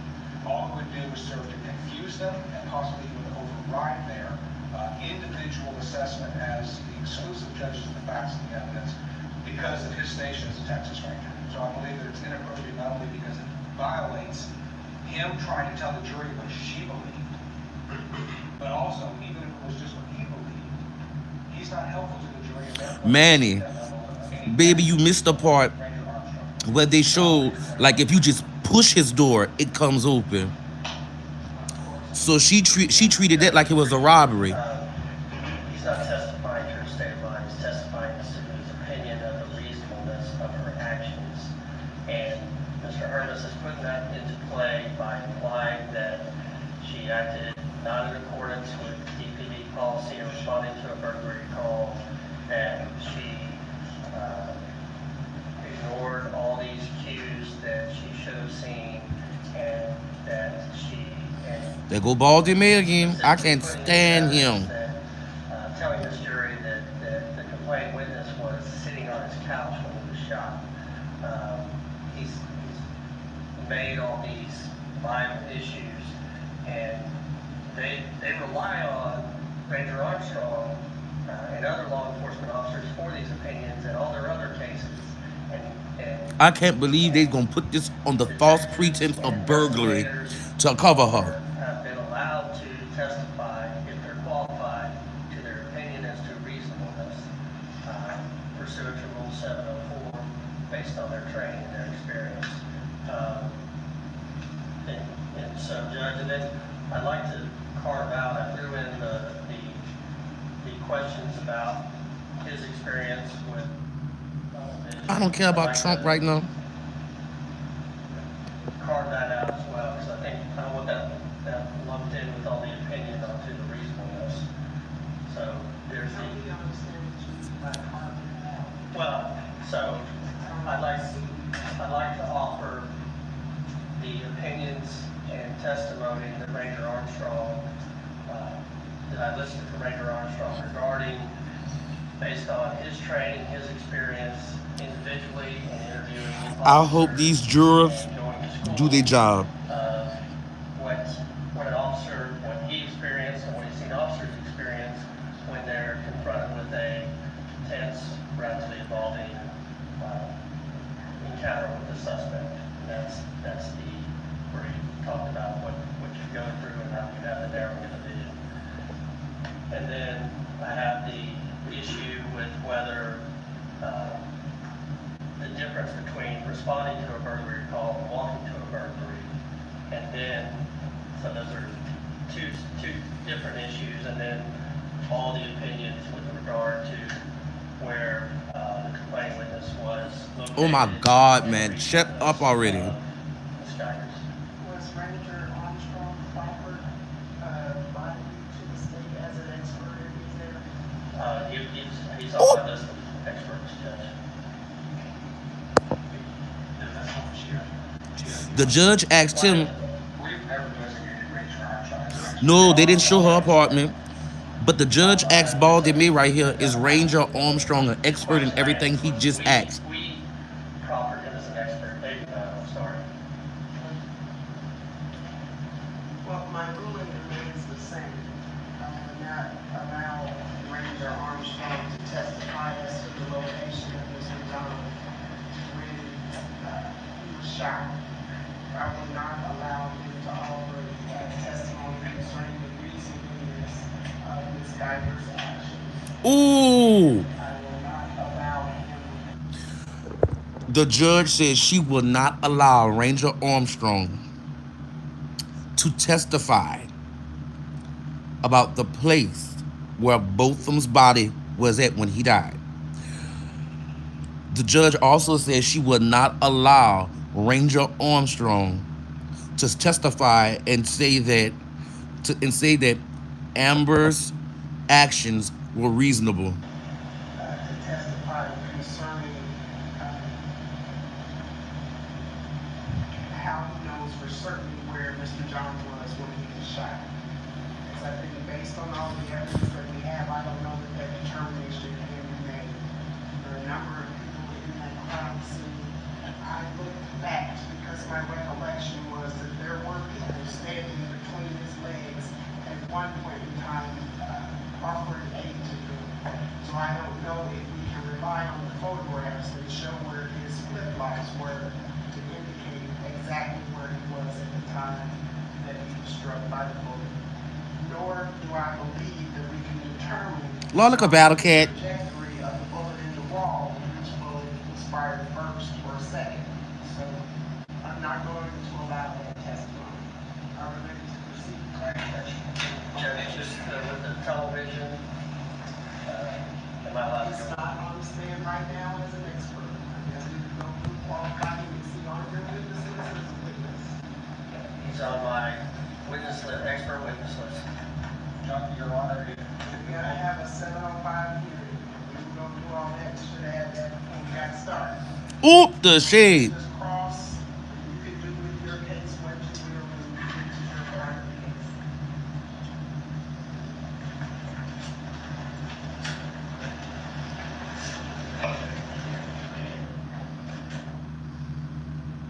Come through, Judge.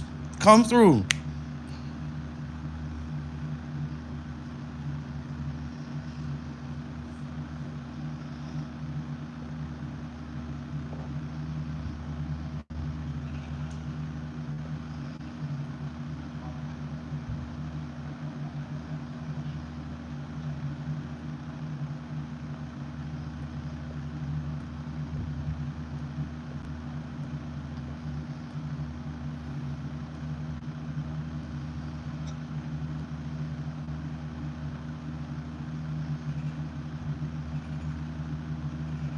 All right, y'all. The judge basically sit up there, and the attorney I call Baldy me, she shot him down. Ranger Armstrong is not a witness, expert in everything.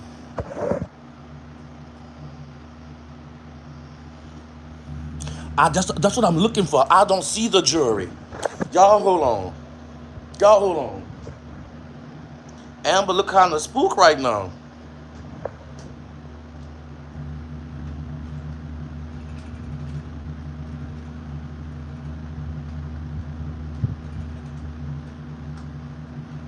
Let me see. Y'all, I'm putting on some shorts. Y'all just bear with me. Y'all bear with me. All right, y'all. All right.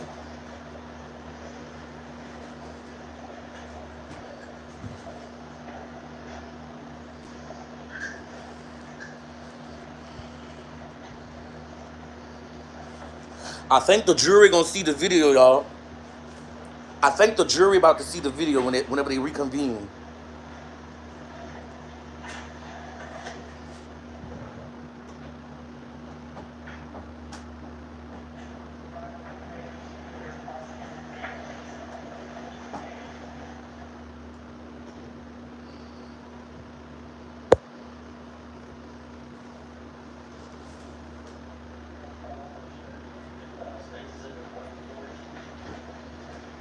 Oh Lord, these right here too big, bitch. I don't know now.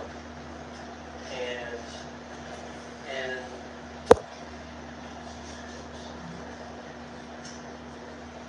I don't know if you can cause that. All right, y'all. Look.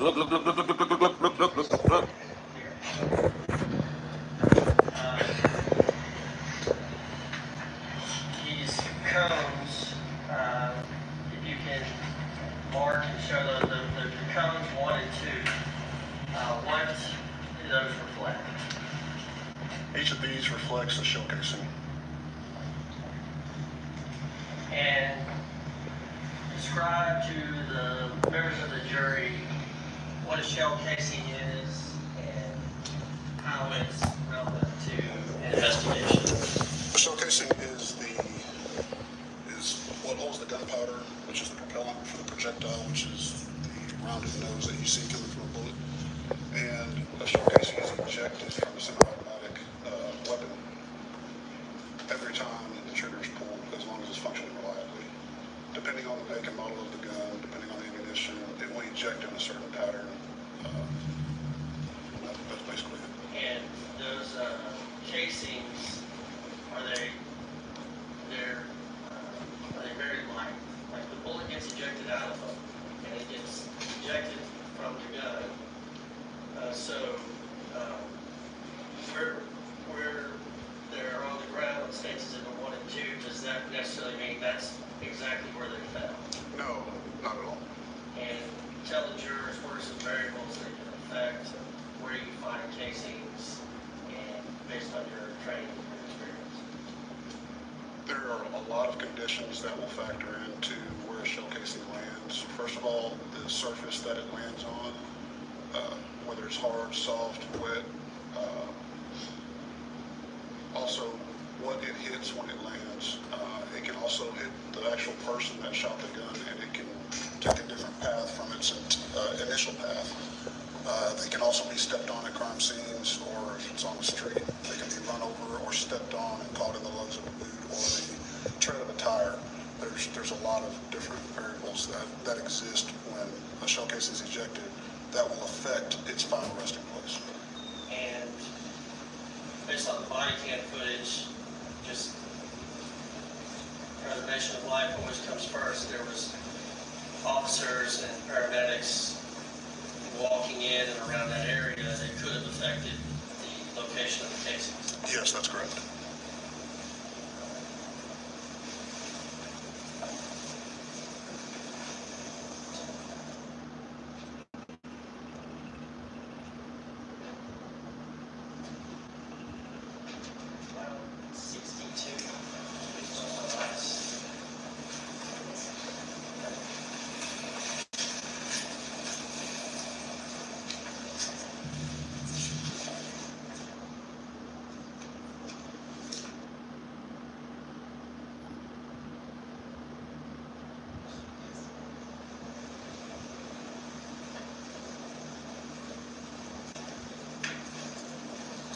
I'll show you what's been marked as Defendant's Exhibit 63 and 64.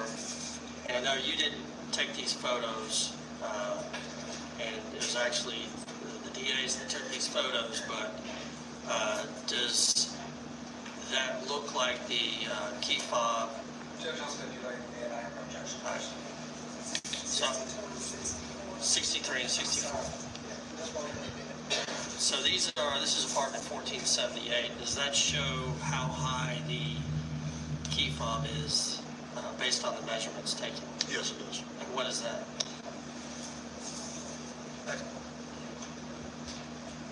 Looks like 3 feet, 7 inches tall. So for the mount compared 42 to 43 inches? Correct.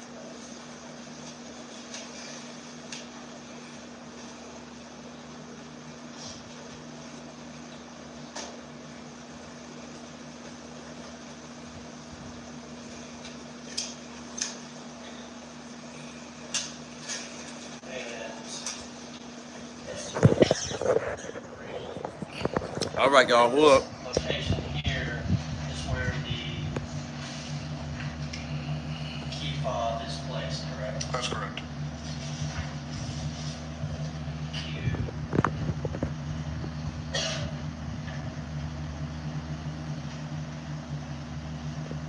States Exhibit 98. And States Exhibit 98, does that appear to be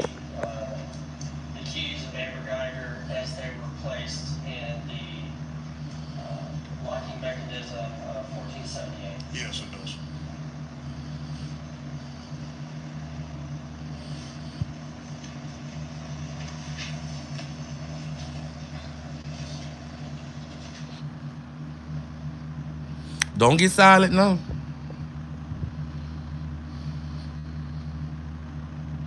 Ranger Armstrong, based on your investigation and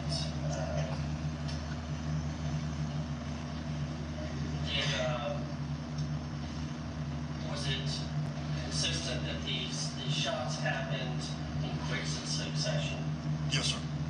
Based on your witnesses and descriptions of what they heard, correct? That's correct. I'll pass the witness.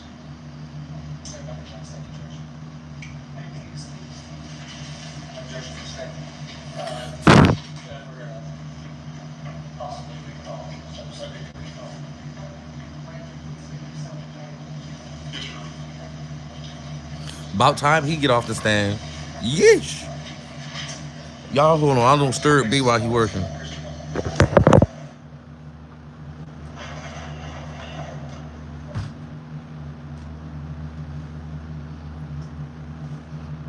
Y'all hold on. I just realized my shorts are ankle. Hold on.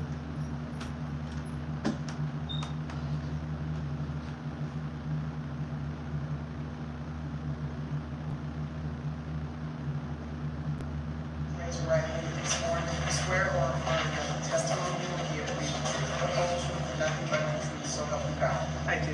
Thank you. Please have yourself.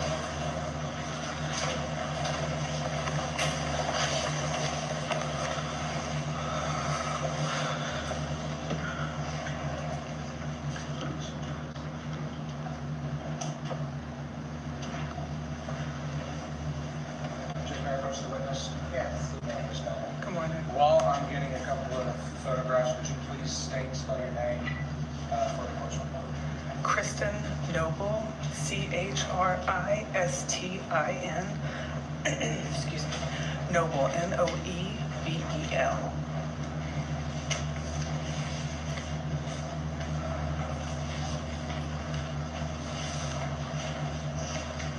Ms. Noble, please tell the jury how you're employed.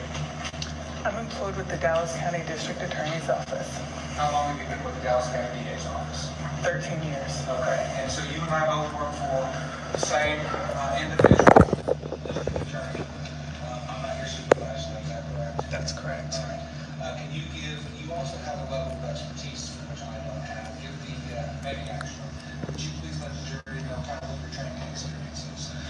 My current role with the DA's office is I'm their digital multimedia analyst. I'm certified in video forensics through the Law Enforcement and Emergency Services Video Association. I've been an analyst for 3 years, and prior to that, I was a technician since 2011. I was also the graphics specialist for the district attorney's office, in which I handled the exhibits for the court, and then prior to that, I was the information systems coordinator, which all fall in a technology division within the district attorney's office. Yes. I want to look at them. Okay. I think those were hers. So the very first thing I'd like to talk to you about is, as part of the investigation into the defendant's shooting, did you go out to the Southside Flats at some point close in time to the event and do an audit of their digital recording equipment? I did, yes. Okay, can you tell me, you tell them what we asked you to do? There was a digital video recorder at DVR at Southside Flats Apartments, Y'all. and I went and retrieved the video from that digital My recorder, stalker and also made any is notes over of here the time. telling them that I'm streaming this.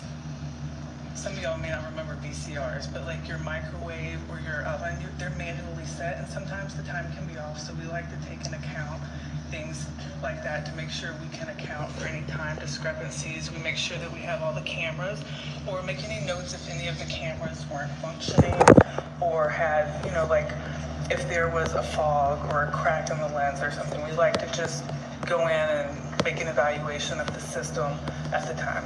Okay. And just in kind of layman's terms, as you know, I need stuff to explain that you would have an alarm clock next to your bed, right? And that alarm clock, if you have to manually program it, it may not actually keep the exact time, and over time it may get off. So it get off all the time. I don't know if it gets off on the time, but if it's set incorrectly initially, it will maintain an incorrect time. Right. So is there a process in place where you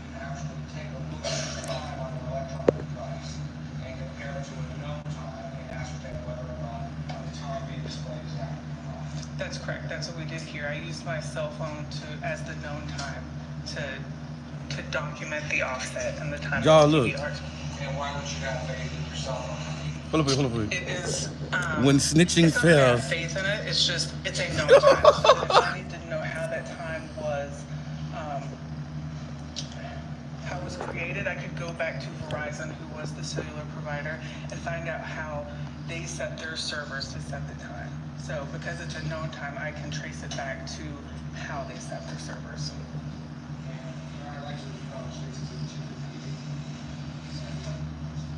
I'm showing authority that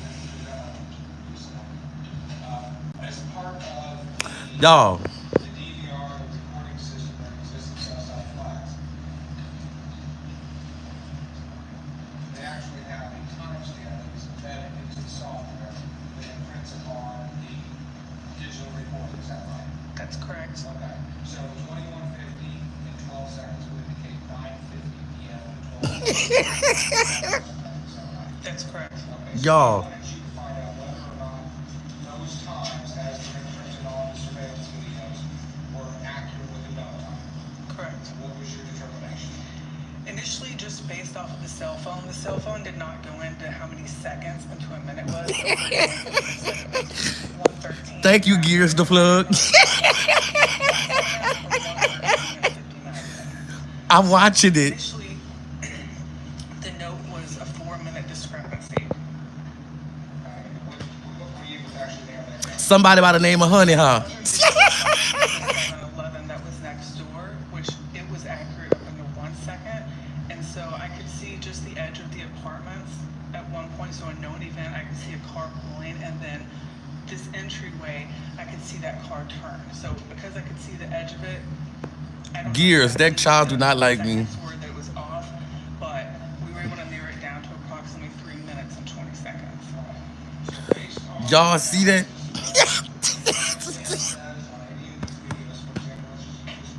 where it says 9:50 My stalker, LaShonda. Yes. So the real time is going to be 9:53 with some 30 seconds. 32 seconds, yes. And is that going to be, the jury has now a number of these photographs showing cars not only going to the carport area, but also going to the garage parking lot. All of those timestamps to be accurate, you need to have 3 minutes and 20 seconds out of it. And approximately accurate. We could be off by 1 or 2 seconds, but yes. So this car, for purposes of record, this has been identified as Mr. Jones' car, chemistry teacher and coach. He would have pulled in at about 21:53, 9:53, almost 9:54 p.m. 9:53 and 32 seconds. Okay. I also would like to show you the visible marker identification. That states it's number 286 and 287.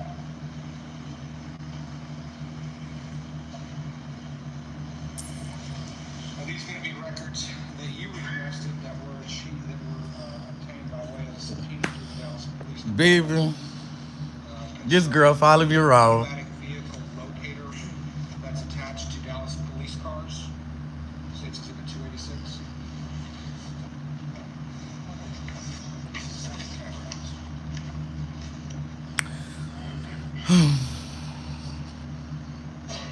Ooh, that sound good, LaShonda. Yes. Okay. So, did you identify certain cars that were relevant? When I say cars, I mean elements. DPD. All right, Cass, baby. Right, to their officers when they're out in the field, so they could be tracked with GPS and so forth. That's correct. All right. Did you identify certain elements like that of Amber Geiger, Martin Rivera, Bruce Hellengard, the CRT team for the day of September the 6th, 2018? We did, yes. And did you receive that automatic vehicle locator data? She mad. She mad because I'm streaming this. Records affidavit attesting And the admin said I can do it. that's on September the 5th, 2019. Yes. And is this how you received it? Yes. I offer States Exhibit 286. What she say, Donna? Cause I can't see her. Hey, Deidre. Honey, Lady P. Honey done went all the way to the channel I'm streaming this from and told the people that I'm live streaming this. And the man busted her in her tracks. He was like, yeah, you can live stream this. Detail report, which identified the unique Dallas Police Department element numbers, including, like, for example, the department where they're at, the CRT team, as it existed on September the 6th, 2018. It identifies their units and the persons in it. Okay. Now, for states exhibit number 287, also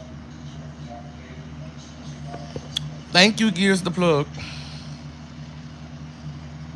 I'm gonna need for her to take a bullet and bite it.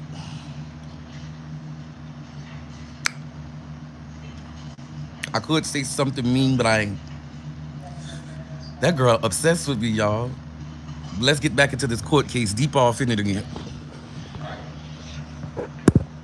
This note makes a lot of what I just captured, as well as the metadata for the body worn cameras, the 7-Eleven video that you testified to, and a whole host of You know she's still mad at me from when you shut her down. that you wanted in order to form a timeline for September the 6th, 2018, so that it's accurate. Is that correct? As accurate as we could get it, yes. Okay.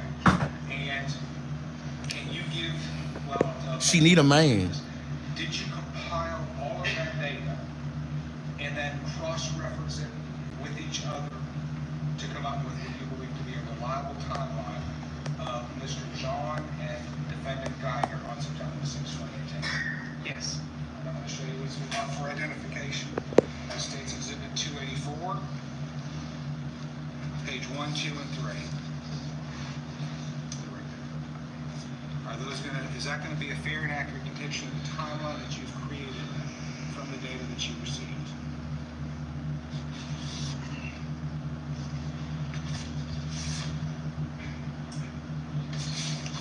Yes. Okay.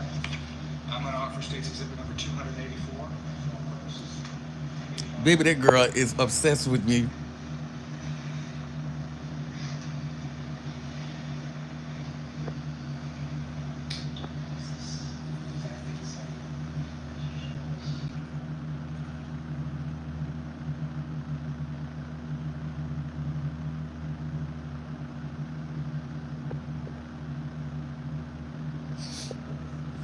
All right. All right. All right. I honestly think she might get off. Like, I honestly up and down swear she might get off.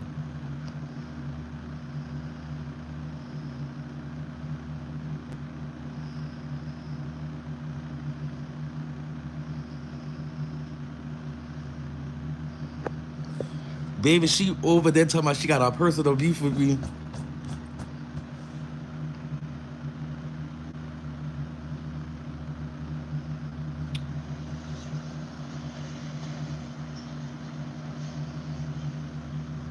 I'm not gonna read them.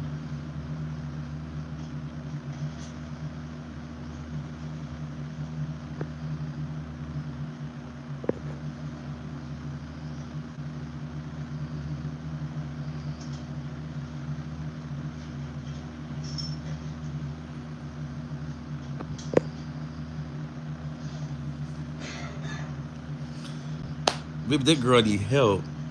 She need lithium, Prozac, Valium, some Drano, something. I love how she just, everywhere I go, she goes starting shit.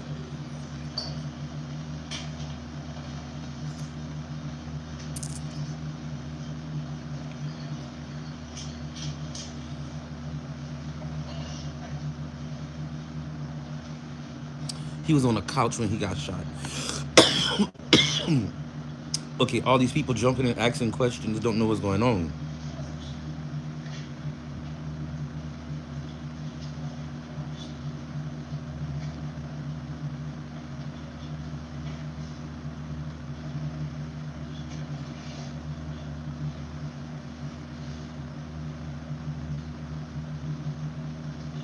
Okay, something going on.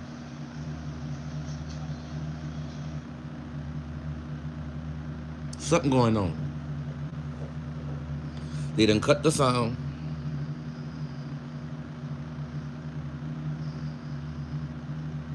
I don't know, Lady P. I don't know.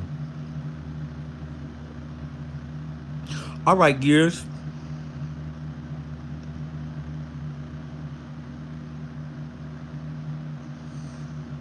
Okay, what's going on?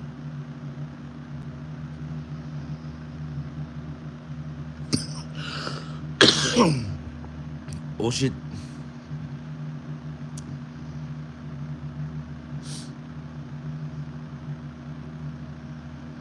Oh shit. What happened? Baldy must have fucked up again.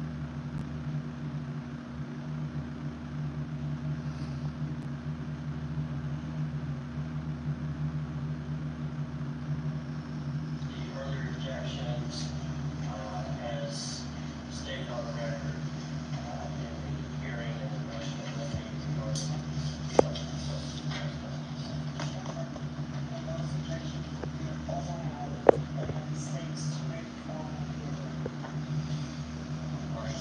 Ms. Noble, I'm showing you now what's been marked for identification of States Exhibit 284, D is in David. Can you look at that CD and make sure it still contains your initials? Can you confirm that that is a CD that you created for me, which contains States Exhibit 284, but in a digital format with all of the underlying work product data supporting the information? In other words, not just the event, but all of the data supporting it. That's correct. Offer States Exhibit number 284D for record. No objection for record.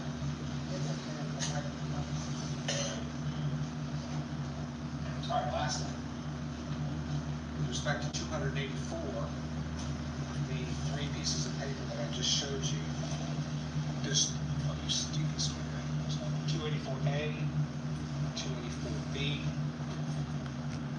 and 284C, are those going to be exact copies of 284, except that we've blown them up so that the jury can follow along with you in addition to the TV screens? They are. I mean, she is over here, God.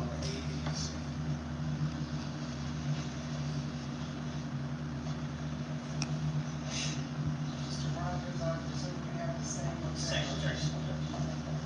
Those are overall the name of the community. This is for demonstrative purposes or all purposes? Judge, I'm going to go ahead and offer for all purposes in case it's. Same objection. Same. May I publish, Your Honor? Yes.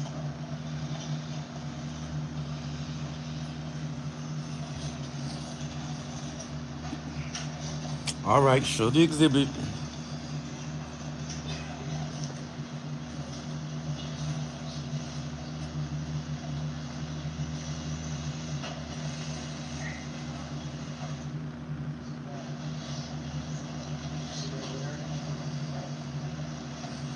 All right.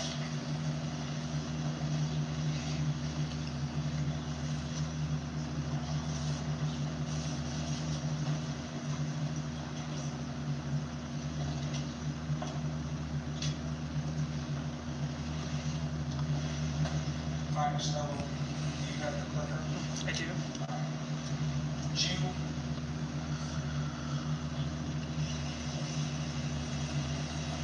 Would you go ahead and take me and the jury through the data compilation showing the events of Mr. John and the defendant on September 6, 2018 from various data points that you received? If the defense has an objection as to where the particular source is from, of course, let them, we'll let them whatever you want to give them an answer, okay? Okay, do you want me to go to that source or wait until, or if? We'll wait and see if they have a question. Okay. All right, so go ahead and just begin, and I'll be up here to change the board as well. And I can barely see that from here, so I'll look here. Sorry, guys. At 7:23, we have a record that the defendant Okay. leaves his apartment 1478. What's the next relevant point on the file? Excuse me. You mentioned that the defendant leaves his apartment. That's correct. This was not. I apologize. Come on. Defendant leaves her apartment 1378. Okay. At 7:47, the defendant undocks her body camera at the Southeast substation. Okay. At 8 a.m., the defendant starts her shift at the Southeast substation. Okay. At 8:15 and 8:16, we have Botham Jean's car starts at 8:15, and at 8:16 we have a door event at his apartment, 1478. And just for Okay. illustrative purposes, is in this particular timeline rendition, have you indicated the defendant's events in blue and the complainant's events in green? That's correct. And any other outside stuff will be illustrated in orange. Okay, why you not showing it? At 8:57, we have Botham Jean's car arriving at his destination. Okay. From 12 to 1:14, the defendant is at the central station for briefing. From approximately 1:22 to 2:07, the defendant is at a scene. At 2:11, the defendant is en route to DPD's headquarters. Let me interrupt you real quick. You're looking at the ADR, the automatic vehicle What? as well What? as cell phone, GPS data, all of which is evidence. Leave it alone. Confirm the location of the scene and the central station. From the vehicle records of the DPD squad cars, that's correct. You say at the scene, is that going to be at the scene where the SWAT operation occurred and the CRT units were at the post? Yes. So until 2:11, well, basically from 1:22 until 2:07, the defendant and the CRT team were out at that particular location. Yes, the GPS points that we have them at the scene. Okay. From 2:21 to 7:33 p.m., the defendant was at DPD headquarters. Okay. Okay. During this time, at 8:56, Botham Jean's car arrives home, and at 5:02, Botham Jean has a door event at his apartment, 1478. Let me interrupt. You said 8:56 before Mr. Jean. Oh, I apologize. That's okay. So at 4:56 p.m., his car date indicates that there was a car that arriving at home. His car arrives to Southside Flats, yes. Okay. And 5:02, a door event to his particular door show at long-term apartment. Is that right? Correct. And that's going to be during that block of time when the defendant is at DPD for whatever purposes she's at DPD. Yes. And you indicated also below those, you know, showing at 2:54 p.m. that there was an event of the defendant. Was that? At 2:54, the defendant sends a Snapchat to her partner, Martin Rivera. Oh. Were we able to ascertain? Snapchat doesn't usually send an image. It can. Okay. And do those images erase themselves as part of the application? Not Snapchat, bitch. We don't. We did not receive that image. I wonder what that image was. Between 5:55 and 6:12, defendant and Martin send multiple texts and MMS to each other. So text, not the money. Old frog, well, give it to me. Multimedia message, and that's if you send a picture, or in this case, Ooh. if there are multiple persons in a group text, then it will be an MMS. It can just be text, it doesn't have to be a picture if there are multiple persons in that group. Just one person, is that a Yes. So Baby. those transactions for which MMS messages are indicated on the phone payment, just between the defendant and Mark Rivera, is going to be indicated on the images. Yes. Are we able to recover any of those images? Yeah. Alright. Now, I would suggest that this would be aware of how to talk to obtain or try to recover these images. I am aware of the processes that we sought out to obtain those. Alright, what happened next? From 7:39 to 9:03, we have the defendant at the jail, which is Blue Spirit Jail here in Dallas. Okay.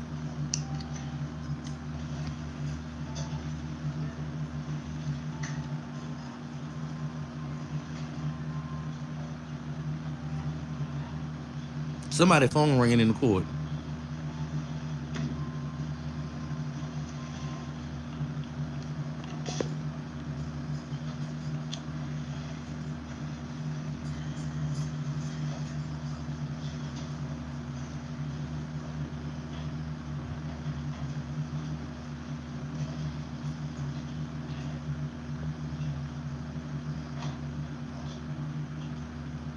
Come on, people. Get to the juicy bits.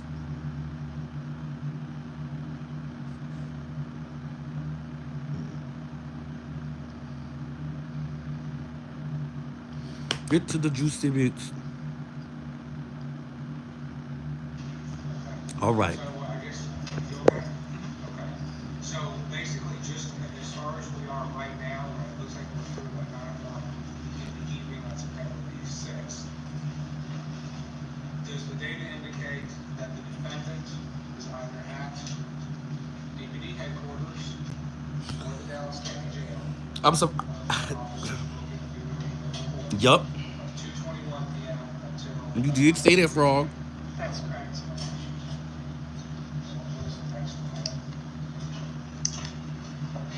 At 8:47 p.m., Botham Sean leaves his home. We have a door event and our data support event. So Mr. Shaw has come home at about 4:56 in the afternoon, and he's now, at least according to the data, his vehicle's back in motion, and there's a door event that shows that he left the locker. Presumably he left the locker's door. Now we're at 5. No, at 8:47. Yes, at 8:47, he's exited his home and is in his car. Okay. And then, all right, what's next? At 9:14, Martin Rivera sends a Snapchat to the defendant. Okay. Ooh. Same line of question. Were we able to recover what that particular image was? We were not. All right. Y'all got them images. Y'all just don't embarrass At her. 9:17, the defendant arrives at the Southeast substation. So after leaving the jail, the defendant and remaining members of the CRT team went to their substation. They arrived at approximately 9:17 p.m. Yes. Okay.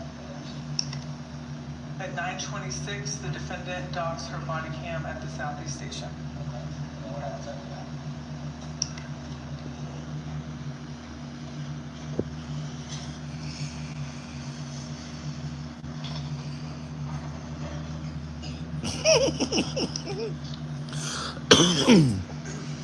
From 9:27 to 9:33, the defendant and Martin Rivera send multiple texts, MMS, and Snapchats to each other. Okay, so that's going to be for a 6-minute block of time. There were several all kinds of media interactions between the defendant and Mr. Rivera. That's correct. Now, what happened at 9:29? At 9:29, the defendant sends a Snapchat response, "Wanna touch." At 9:33, the defendant I was sends coughing. a text message, barely walking out. And these are to Martin Rivera. What happened next? Ooh. At 9:27 and 9:28, we see Botham Sean arriving to Southside Flats on their digital video recorder. Okay, so Mr. John is arriving back to his apartment complex just a few minutes before the Amber, you caught. is leaving the Southeast substation. Yes. Okay, what happened next? At 9:34, we have a door event at apartment 1478, Botham Sean's apartment. She caught. At 9:37, the defendant receives a phone call from her partner, Martin Rivera. And that is going to last until 9:55:21. That's correct. And let me just ask this, if we already know from the data that she is at the Southeast substation at 9:34, and we know what time she arrives at the Southside Flats based on the data. Frog, she not walking clean, baby. 9:46. Most of this, or it looks like at least half of the conversation between her and Martin Rivera occurs while she's driving home. Approximately, yes. Okay, so is that a fair assumption? Yes. Mm. And then does that conversation, after she's entered into the parking garage, continue then for another 7-8 minutes? Yes. Mm-hmm. All right, what happened next? At 9:53 and 9:54, we see Ronald Jones turning into the carport at Southside Flats on Channel 15 and Channel 10 of their digital video recorder.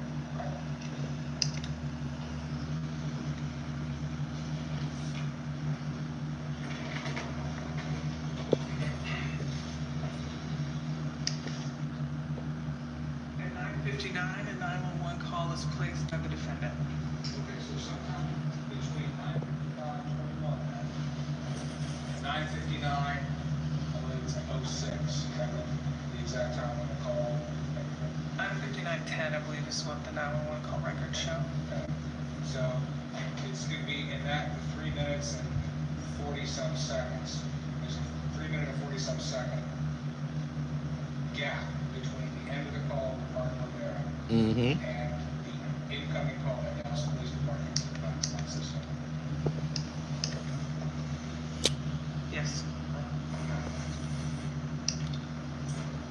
At 10:01:18, DPD Sergeant Brianna Valentine arrives at Southside Flats.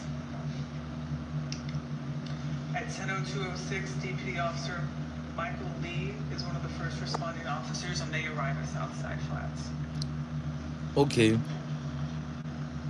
At 10:02:25, the defendant texts Martin Rivera, "I need you, hurry." Ooh. During pendency of the ongoing 911. Okay, This is this during the 911 call. she trying to cover this up. At 10:03:03, the defendant texts Martin Rivera again and says, "I fucked up." Also during the 911 call. Yes.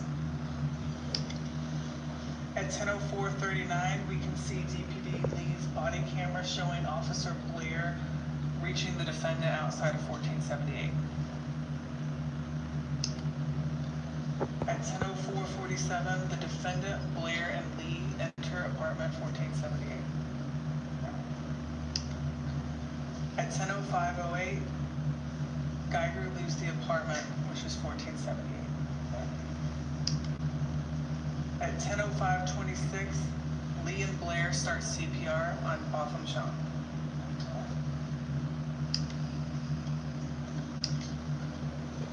At 10:12, Dallas Fire Rescue enters the apartment 1478. At 10:12:03, Dallas Fire Rescue leaves the apartment with Botham Jean. At 10:16:12, we can see Sergeant Valentine on her in-car camera, moving her squad car underneath the carport at Southside Flats. Is that when we see her pulling up? Have you seen that video? Yes. So you're speaking through video where she's pulling up, and the defendant is speaking to numerous people. I don't recall seeing the defendant speaking to anyone, but yes, she pulls her car from the street under the carport. She intended to kill him. That's all there is to it.